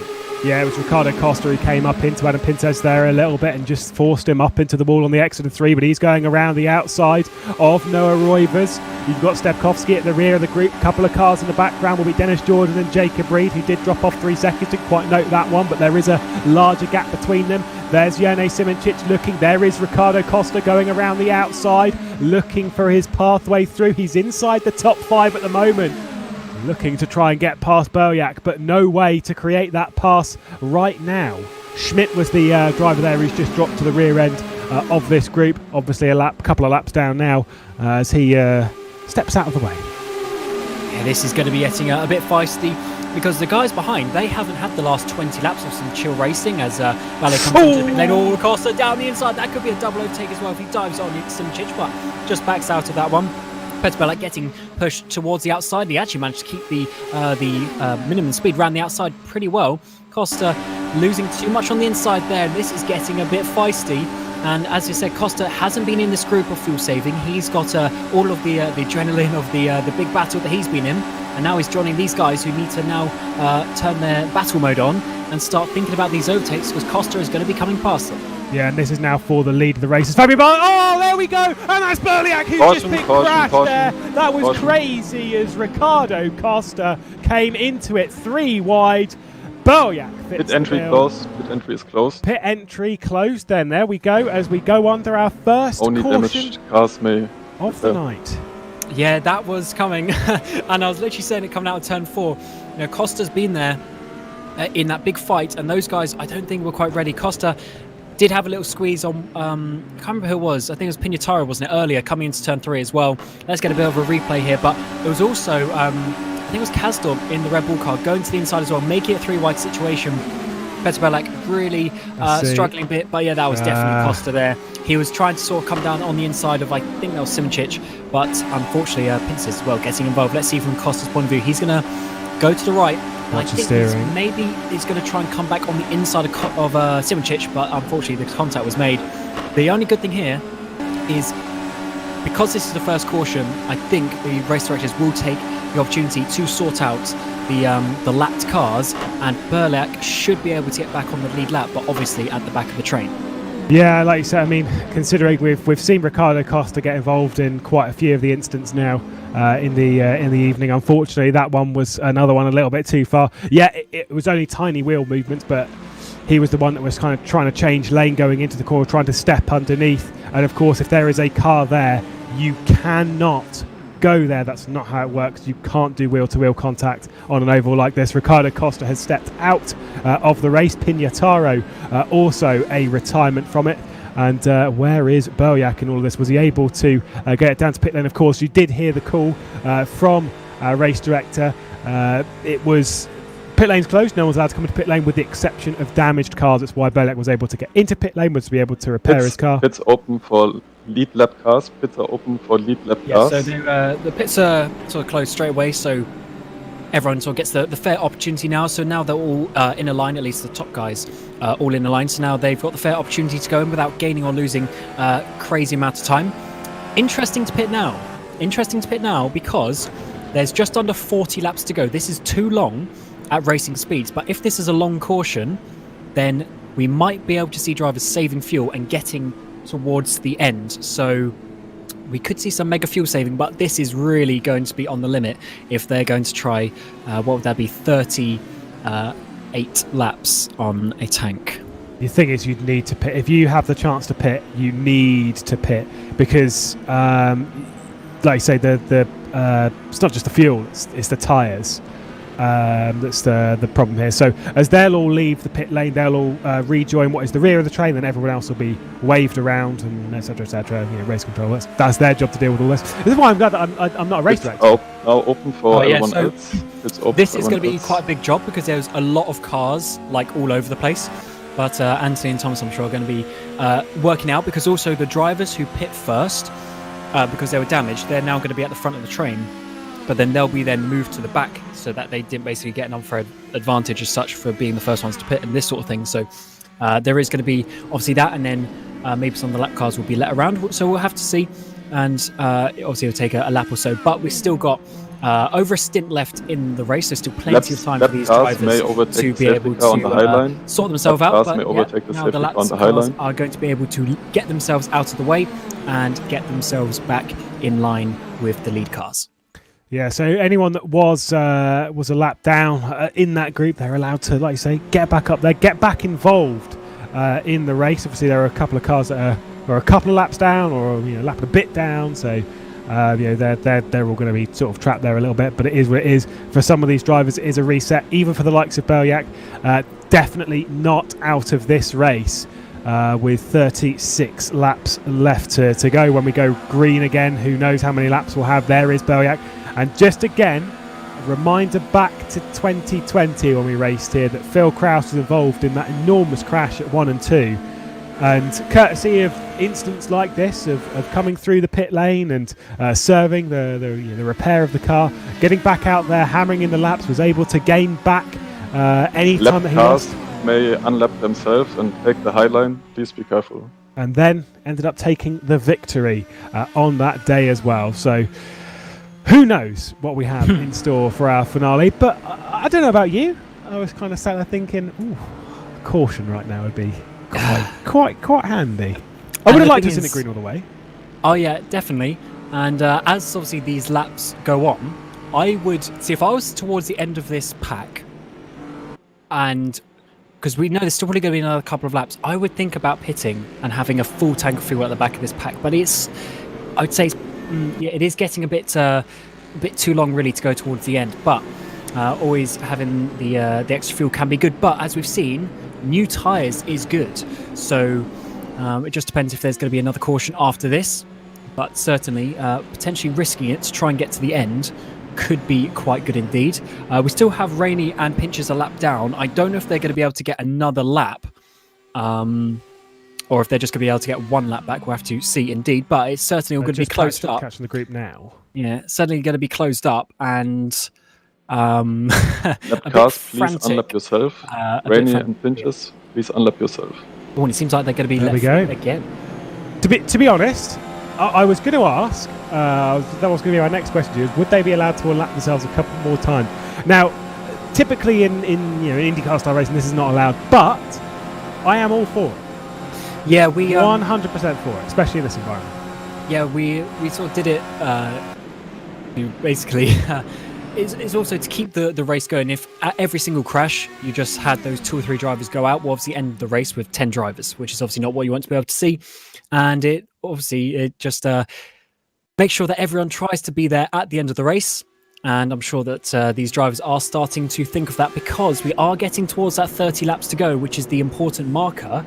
Pinches, you may unlap yourself again when you catch up the queue. Hopefully Pinches can get through, and then he'll be able to get himself on the back of this queue. And even though, for instance, where is he in the list? Or Rory McDuff. He was a lap down from pretty much the start of the race. He is now back in contention. And remember, all drivers get points, so there's still something to fight for as well. 100%. Like I say, it's a proper gamer move, but I love the call because it's the proof that just stay in the race. And like you say, you're talking of a few cars here that have been thrown basically out of the race early doors, whether it's through their own doing or not. Rory McDuff being involved in that crash when Yuka Pekalali went for a gap that really wasn't there, and then he was caught up in it along with a couple of others. But then is now able to be back into it. And let's let's be clear here, certainly not out of the idea, any of these drivers, of fighting for a race victory. The problem is, and Cam, you know the saying in oval racing, cautions breed cautions. They certainly do, because all of the cars Rietveld and Danahan, please go to the back of the grid bunched up, and as you see here, the drivers who pit initially when the pits were closed, so either the ones in the accident or other people with damage who chose to do so, they're now going to be dropped to the back of the field. So unfortunately for Petter, he is going to be that little bit further back, as well as I believe it was Rietveld and Danahan, they said. So they're going to be going to the back, and they will have to go through. And Rietveld has chosen this. See, this is what I would have done. Yeah. Gone into the pit lane. He is now going to be able to go to the end of the race on fuel, just about. But tyres is going to be a little bit more difficult. No, that is 100%. If the pit lane is open and you're already 20th, 21st, 22nd, 23rd, anywhere like that, mid-pack of the group, you've got to jump to the back of the line like Boyack has to, Mike Danahan. Pit lane, boom, straight away. If the pit lane is open and you are allowed to do it, just do it. Where is my Shia LaBeouf gif? You just need to. Yeah, it's a difficult call. Danahan, please drop to the back. You also pitted when the pits were closed. Because obviously this is taking a little while, because they've taken the opportunity. Oh, this is good for Burlack. Is he coming in? Well, yes, we just had the call from our race director that sometimes the pit lane is closed. But obviously for these guys, what's the penalty though?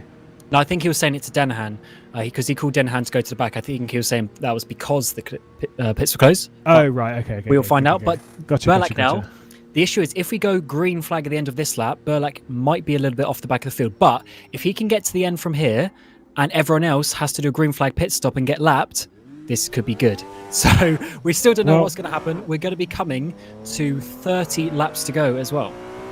If he's obviously just taking fuel there, no tyres. So the tyres that he's taking, obviously, why would you take tyres again? Because you've only been running them under caution. He already pit though, yeah, so he only had a couple of laps of fuel to pit up. But even if we were to go green, we've not had the call that we're going green, so we're definitely not going green. But if we were to be going green this lap, then the outrageous speed that Boyack could be coming to. Safety car drivers at the end of this lap. lane. Safety car in at the end of this lap. Safety car in, pit lane open. Carlos Martin, Schmidt, and Rainey and Danahan all into the pit lane. And again, this is going to be my point, is that once they've come in, once they've served their stop, and once they're going again, they are going to be catching the rear of the pack, potentially with a full head of steam, which could be interesting. This race has just been turned all the way up to 11. 200 kph, who is going to be able to get to the end? Fabian Barla is surely going to be pushing straight from the off. Yeah, so the guys who are still out, they're not going to be able to get to the end. We've still got 30 laps to go, and they would have already used quite a few litres. So these guys are going to have to splash. The guys like Petter at the end, they're going to have to go a long way, and their tyres are going to be dead at the end. So who's going to come out on top? Green. Well, green flag's out. 30 laps left to go on the clock. Fabian Barla going to be leading the way then from Jurnej Simičić, Voznica, Yuri Kasdorp and Dennis Jordan for Red Bull, who've moved themselves back up inside the top 5 as Dennis Jordan looks to seek himself a 2021/22 championship. There is Barla, who's going to be a little bit wide here, and Jurnej Simičić is not waiting now. He's not saving fuel now. He is just going full attack and is to the inside. Also slotting that gap was Jan Voznica, trying to take second position off of Fabian Barla. Yeah, Fabian's been out front all day. He's now going to be back in the pack and needs to be have his racing head on now. Dennis Jordan, Kasdorp even to the outside, trying to go in that slipstream of Fabian Barla, trying to make it almost 3 wide on the outside of turn number 1. Barla still on the outside of Simičić. With these brand new tyres, Simičić should be able to hold it down the inside and retain the lead, but he's going to be frantic racing from here to the end.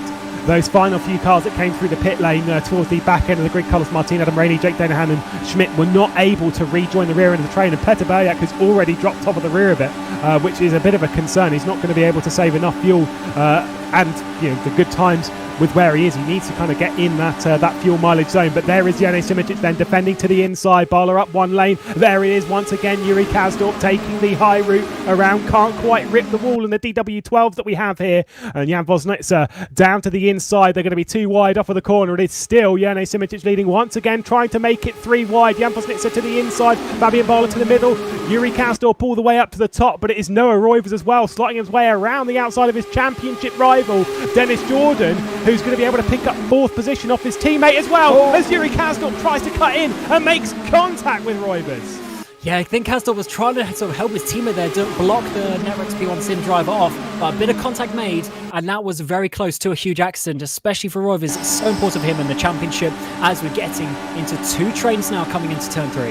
Yeah, we'll just say Yannick Bock nearly swiped up into Zoltzuc, who's making a decent amount of progress up in 7th position now. Remember, he'd sat a lap down for quite a long period in this race, but they've got to be careful, got to be wary of the front right, just washing out a little bit. Jacob Reed's up into 6th position, but now trying to get to the outside of him was Noah Roivers. Fabian Boller down to 3rd position, now trying to attack Jan Vosnitzer, but he's got to watch out for Dennis Jordan, who's following the white line all the way round up the bumps. There's Jan Vosnitzer getting ahead and almost blocking Fabian Boller, going onto his line as we look backwards from Bala.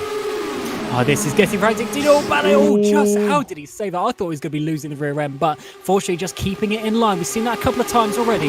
As Vosnitzer trying to hit the front. Simicic's in. He is trying to do the early pit stop, take less amounts of fuel. That is the only reason I can see him pitting this early, but it is a risk in case we get a caution.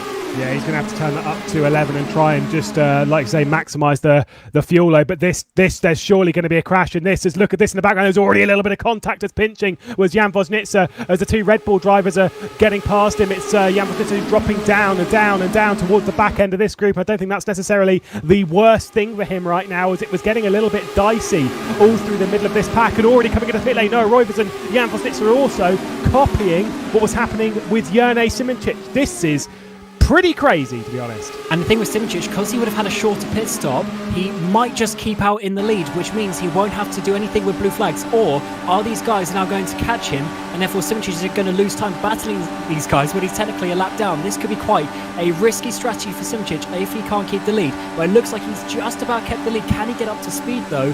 Because if he can stay out in this battle, it could work out quite well for him. Well, you say lead, you mean just the lead lap at the moment, which he is remaining on.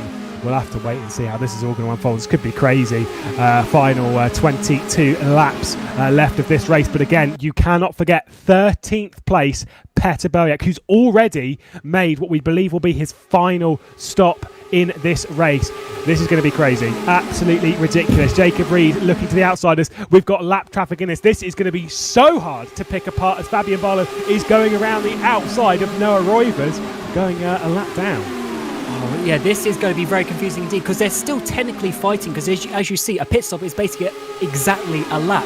So they're still technically fighting for position once these guys also make their pit stop. Oh, there we go. Going around, can he save it? No, he's that's going to be in the wall. Caution is coming out. Debris all over the track. And I wonder if Jukes is going to be able to get that back, because that was a huge crash. That was a very, very big one indeed. But by staying on the lead lap, if they don't pit this time, Jerne Simicic, Jan Vosnitzer, Noah Roivers, if they all manage to catch up to this before we come into pit lane, which they should be able to, then they will gain. We'll ignore that. We'll cross that one off.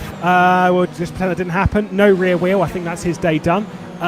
But they should all jump back to the head of this group, and we'll have to do this once again, although I don't believe we're done with cautions. Let's take a look at what happened as Zoltzuc. Is he going to get tagged, or is he just going to lose it in the dirty air himself? Looks like apron.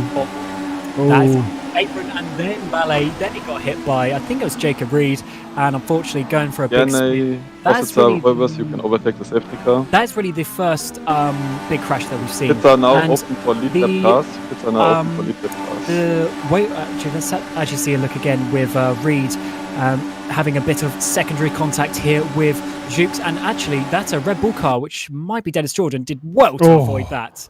Really well indeed. But how this safety car period is going to work out is going to be very interesting, because Simicic and the 2 Networks P1 Sim guys, they've already pit. So once everyone else pits, they should in theory cycle to the front of the pack, but they've already done a couple of laps on the tyres. Well, so this could be quite an interesting one. That would only really work if the pit lane was closed until they'd joined the rear end of the group. The fact that it's open right now and you can see a couple of drivers leaving pit lane, I'm not necessarily sure if they will hold that, but we'll have to wait and see how they all align themselves. And Böljak up to 11th place. So that strategy of him pitting at the last time didn't really work out, but he's up to 11th place, and he's got the guys coming past here. Is he a lap?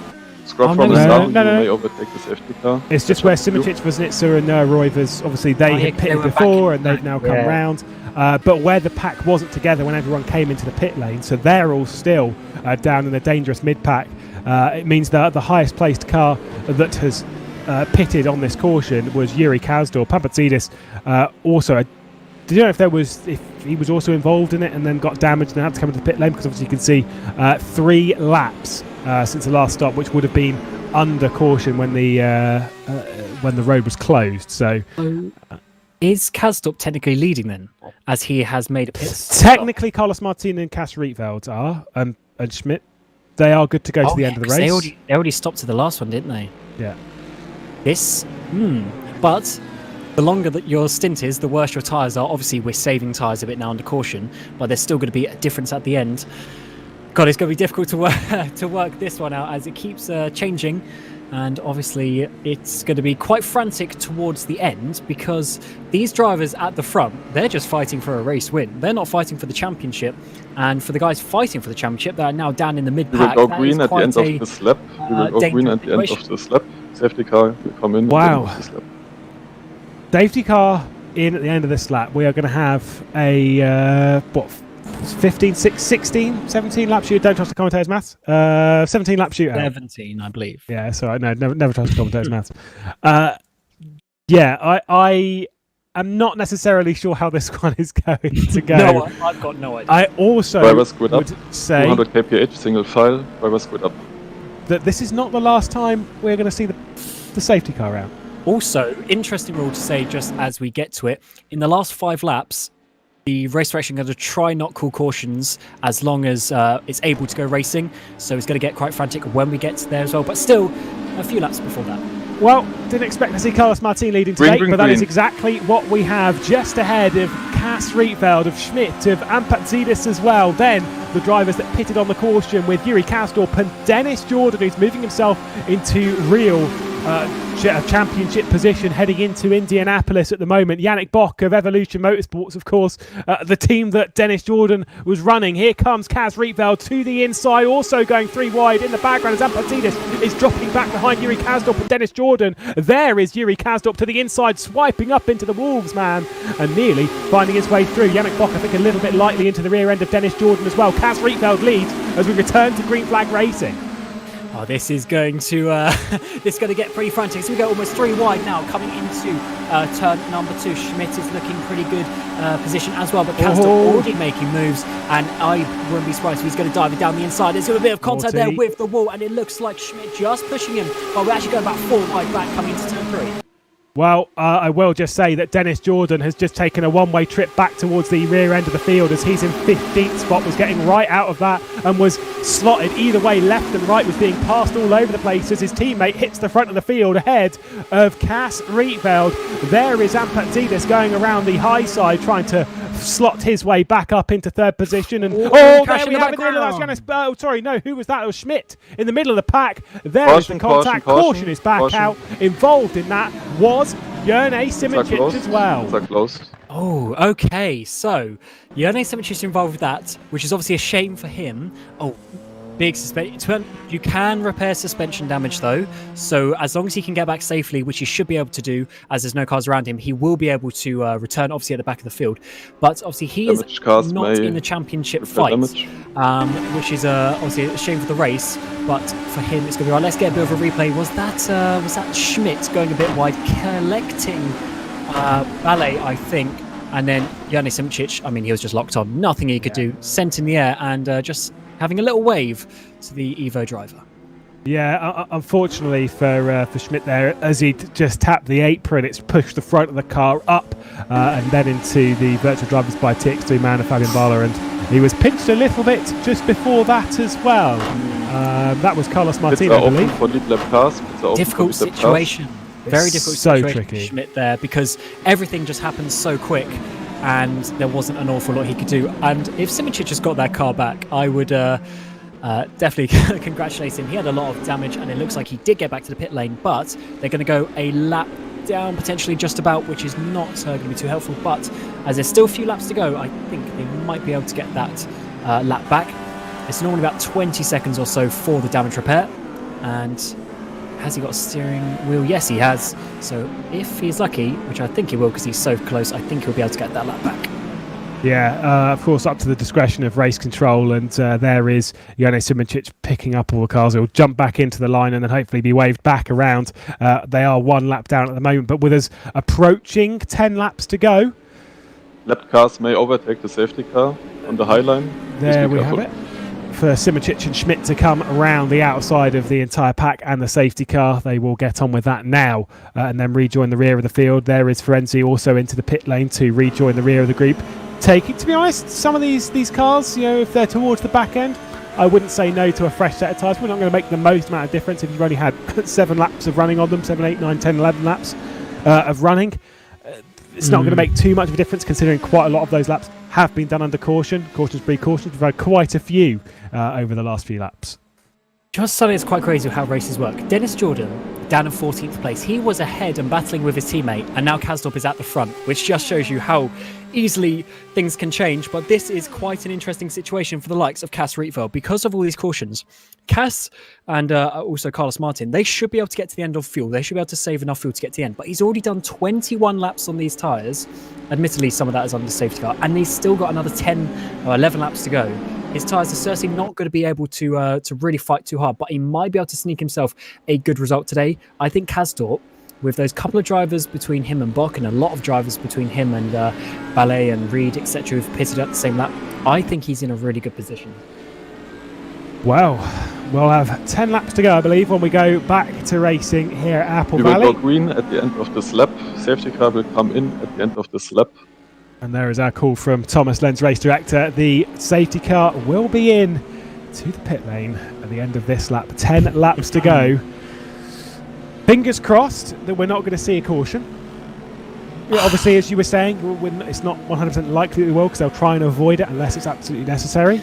Yeah, we'll try and finish under green, obviously, unless, if it's a big crash like drivers split up. Not really much choice. But we will try and finish under green. So do get ready for a spicy finish here, as we're coming to potentially the last restart. 10 laps to go, 110 laps down, and it is going to be frantic here at Apple Valley. As the safety car comes in, we are going to be going green. 10 laps to go. Kasdorp, Rietveld, Nampatzidis, the top 3. Keep your eyes out for Dennis Jordan, Roivers, Petrovic and Jan Vosnitsa. There is the green flag call, and already 2-3 wide running down there. I think that was Adam Pinces who's just dropped out to the up towards the wall on the start-finish straight as he's trying to gain his position. Great start from Yuri Kasdorp, who can focus back towards Jacob Reed with Jan Vosnitsa. I think the head of our championship protagonists already. Gaps beginning to form already into the background. Oh, and there we have spinning off down onto the low side. That was Jake Dinahan and Paul Schmidt as there was contact between them and Adam Pinces. They've gone off. Noah Roivers, I believe, was also involved in that, or he's potentially dropped down to the rear of the train anyway. Oh, it seems like they were sort of involved on their own, so it looks like we're going to be trying to get green towards the end of this race, which is good to see, as these front guys at the front are really starting to battle. Yannick Bock already got past the car behind, and now he's already looking out to the car ahead, but it looks like Ampazidis is going to be coming down the inside, running Yannick Bock. Yannick Bock has been overtaken there, and I think that was Jan Mosko clipping that inside wall like we saw with Jukes, and unfortunately that is going to be potentially championship over for him. Yeah, that was rough. Was just 3 wide, all moving around, trying to pick the right line. Yannick Bock stuck in the middle of it after making contact with the wall at 2, and Jan Vosnitsa heading up toward the wall. And just as the wall stuck out there a little bit, making contact with it. Obviously, clearly the contact model sticking out a little bit further than expected. And unfortunately, fired off. Lucky that no one else was really involved. We do have 5 cars though for the race leaders: Yuri Kasdorp, Kaz Rietveld, and Patzidis, and then Fabian Bala going around the outside of Jacob Reed, going around the outside of Ampatzidis, potentially making it 3 wide onto the start-finish straight as he runs towards the line. Not too long to go, but Bala could still be taking a race victory today. He's got a lot to clear before that point, though. Yeah, it certainly does. Kaz is really going to be doing a good job to hold on the back of Yuri Kasdorp with such older tyres. But it looks like for now, the Dutch driver is holding on to that lead, but is going to be getting frantic behind him. And remember, all these drivers behind, they are just fighting for this win. They are not in it for the championships. They have absolutely nothing to lose, and they can just go for every single move that they can. But you've got to be smart. You've got to do it at the right time when the risk versus reward is good. As we're getting 3 wide coming into turn 2. Yeah, Belyak's now become the leader of the contingents battling for the championship, as it's all gone very, very badly for the Netrex drivers of Roivers and Woznitzer, like I say, out of the race after that instant. 5 for the race lead and 5 wide almost in this group, not too far behind. Bowiak's in there, Dennis Jordan's not too far off the rear end of it, also trying to keep Skovron at bay, but look at this craziness in the middle, as there was, I think it was Rory McDuff just trying to get to the low side, third car in line, and there's still 3 wide in the background of all of this. And Jernej Simicic just went around the outside of about 3 cars in turn 3 and 4, and now is trying to get around the outside of Petter Burke on the exit of turn 2. These guys were fighting for the win not too long ago, but now they're fighting for 8th and 9th place. And Simicic is still there on the outside, getting pushed along by Rory McDuff. Can he get it down to the apex? Yes, he can. Jernej Simicic just overtaken about 4 or 5 cars in 1 lap. Yeah, McDuff, who spent most of this race at least 1, maybe 2 laps down for quite a long period, is now well within the top 10 as we ride on board with Fabian Boller, who's managed to clear Rampatzidis and get up into 3rd position. Now he's trying to get around the outside of Kaz Rietveld, who's receiving the slipstream from Yuri Kasdorp. Kasdorp knows where the pressure is coming behind with this group. Once they cross the stripe this time, it'll be 3 laps left to go. Jacob Breed's not been able to keep up with this group as he's dropped back even towards his teammate of Carlos Martin. Stepkowski's got himself inside the top 5. Here we go then. Who's going to come out on top? We still do not know. We've got this big battle for 8th, 9th place, and Burlak obviously for the championship. This is going to be quite important for him. He's ahead of Dennis Jordan, as you said, but also those Netrex P1 Sim guys. They're really going to be losing out. Kaz Rietveld losing the rear end there. Can he get it back in line without losing too many places? Yes, he is, but he's really lost the slipstream now. So I believe it could just be a 2-way battle as we come to 2 laps to go here in Apple Valley. Yeah, just a little bit of a swipe across from Fabian Barler that's just dropped Kaz Rietveld off of it. Here we go then towards the line. 2 laps left to go. Yuri Kasdorp's leading. Fabian Barler's already trying to wrestle his way past and try and find a clear route to get ahead of the Dutchman. Little bit too high, picking the 3rd groove at 1 and 2. Then with the slipstream, might well be able to punch a lovely hole for him. 1 second off is the group behind. That potentially could be too hard to close down, but with 3 miles left to go of racing, who knows what's going to happen. They could still be a part of it, especially if these 2 come together. White flag in the air. Yeah, turn 3's really got to be the move that he's got to be thinking about, because out of turn 4 to the line isn't really long enough, I wouldn't say. A bit of contact though between the 2 as you come through turn 1 and 2 for the final time, and Yuri Kasdorp leads as we come onto the back straight. Yeah, Fabian Barler was expecting Yuri Kasdorp to take a lane 2-3 lower than where he was. This time returns to the outside. Yuri Kasdorp holding the white line all the way around, was down towards the back end of the top 10 for most of this race. It looks like he's going to come off of T4 and run towards the line and take victory for Red Bull Racing. It's going to be tight, but Fabian Barler is going to get denied this time. Kasdorp's on top behind that Kaz Rietveld, and look at the tight grouping coming in behind. Obviously keep your eye on Burliak and Dennis Jordan, who separate themselves by a single position. Your championship protagonists heading into the Brickyard 10th and 11th. But Kasdorp, the teammate of Dennis Jordan, through the final 20 laps of that race, made every single right call, led to perfection, and takes victory. Yeah, that was an amazing finish. Also, Simicic getting up into 6th place. He was behind Burlak at one point and managing to get himself up there with those fresh tyres, doing really good job indeed. And Kasdorp is going to be happy with that. As you said, he made all the right calls and managed to get himself to the front, which is what you have to do. Make yourself cycle towards the front. And even Kaz Rietveld with a bold call, getting himself on the podium, he's going to be really happy with that.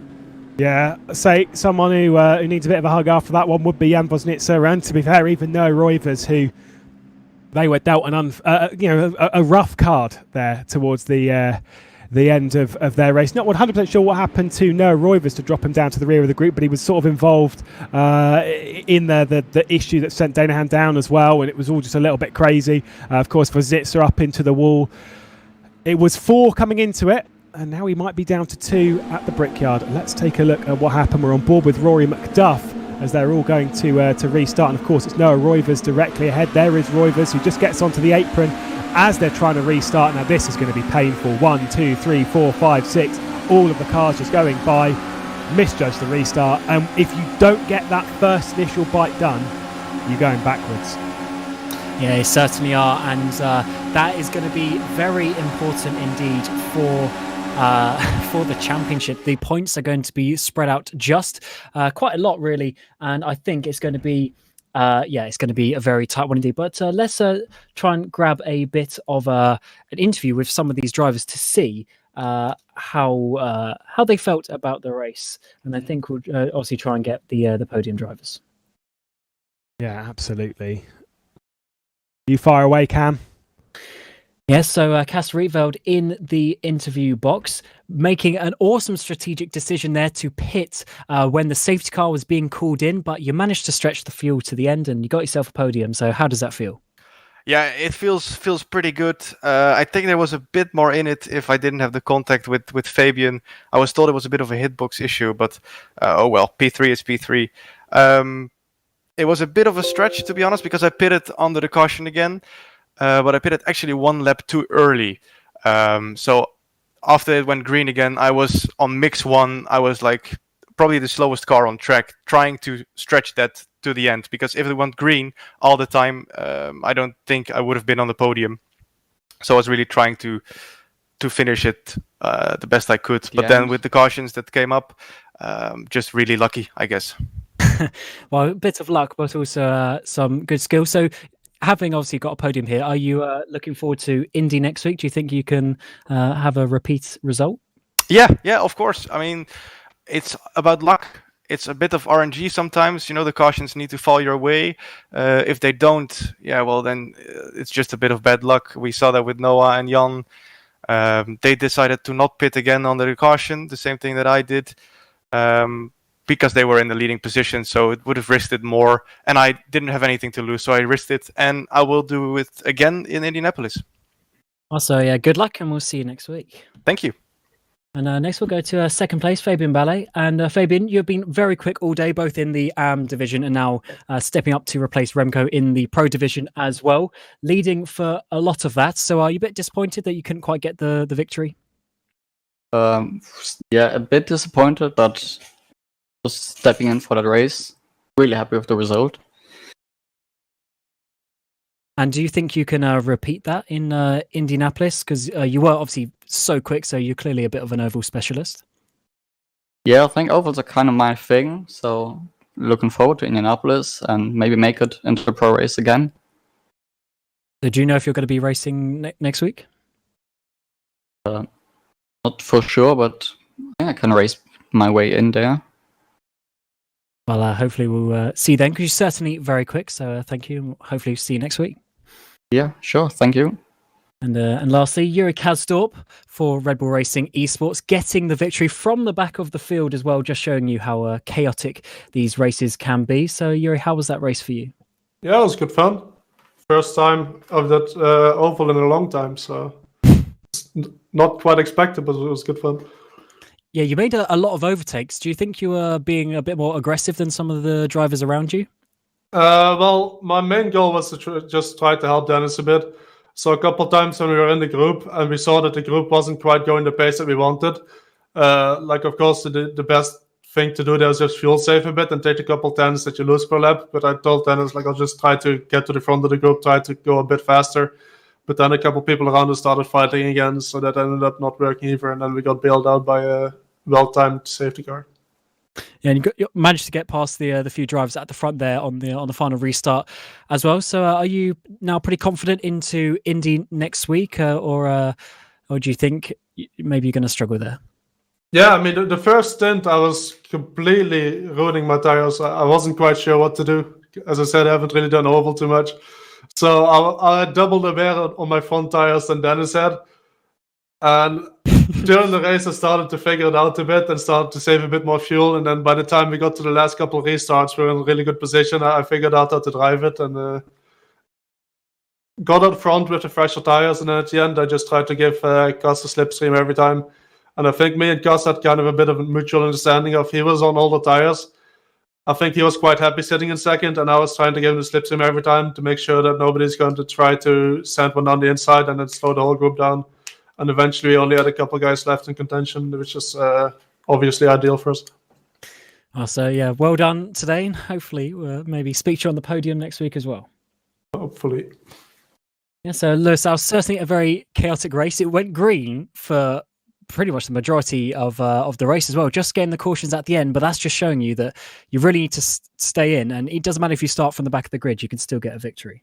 Yeah, it was a fairly chaotic start, for the first 10, 15, 20 laps. Then after the first stop, it started to calm down just a little bit. A nice, calm middle of the race, and then a crazy end. Our finishes then on the Apple Valley Speedway as follows. Yuri Kasdorp taking victory, Fabian Boller and Cass Rietveld, your podium. We caught up with them. Daniel Stepkowski and Ampet Zidis rounding out the top 5. Great running from them, by the way, towards the end of the race to just hold inside the top 5. Janis Simoncic making all the progress in the final moments to get himself a 6th place finish. Means in IndyPro, he's never finished lower than 6th place. Carlos Martin, Jacob Reed, Rory McDuff and Petter Beljak round out the top 10. Great stuff from Beljak to finish 1 position ahead of Dennis Jordan, his championship rival Red Bull Racing eSports. I believe now they are separated by just a single point. Might have to check that one out. Ferenzi, Skovron, Thomas Vack and Yannick Bock, your top 15, with Adam Rainey sitting a lap down most of that race, gets himself up into 16th position with Jukka-Pekka Laulu involved in one of those early incidents. Noah Roivers, not a great day for one of our championship contenders, down in 18th spot. Pascal Schmidt and Adam Pintesh down in 20th. The final 5 runners with Jake Danahan, Jan Vosnitzer with that late crash, Zolt Schuch out as well, Ricardo Costa and Pignataro out with incidents earlier on in the running. The championship standings are as follows heading into Indianapolis. Dennis Jordan, 168 points, just 2 points clear of Petter Beljak, who outscored him by just a single point here at Apple Valley. The late issues for Noah Roivers and Jan Vosnitzer mean they are a little bit further down. Noah Roivers still well within contention, just 8 points off of Dennis Jordan. Jan Vosnitzer might need a bit of luck, but do remember next round it is a bit more points up for grabs, 50 for the race victory. So the championship is certainly not done, Cam. Oh, it certainly isn't. And the difference between Dennis and Jan, for instance, is the difference between 1st and 9th place at the slightly increased total for Indy next weekend. So it's still all up for grabs, and it's all coming your way in only 1 week's time. The Indy 300, so a slightly longer race than the 250 miles today, or 240. So yeah, it's going to be even more action. Well, obviously now is time to give our thanks to the likes of SimLab, 3D Wrap, and of course Masita eSports, and of course to Race Direction, to our safety car driver, to our broadcast director, of course Felix van Delft, to yourself, Cam Rodger. I've been Lewis McGlade. That wraps us up for an evening of entertainment, and we will see you in a week at the Brickyard. Until then, bye bye.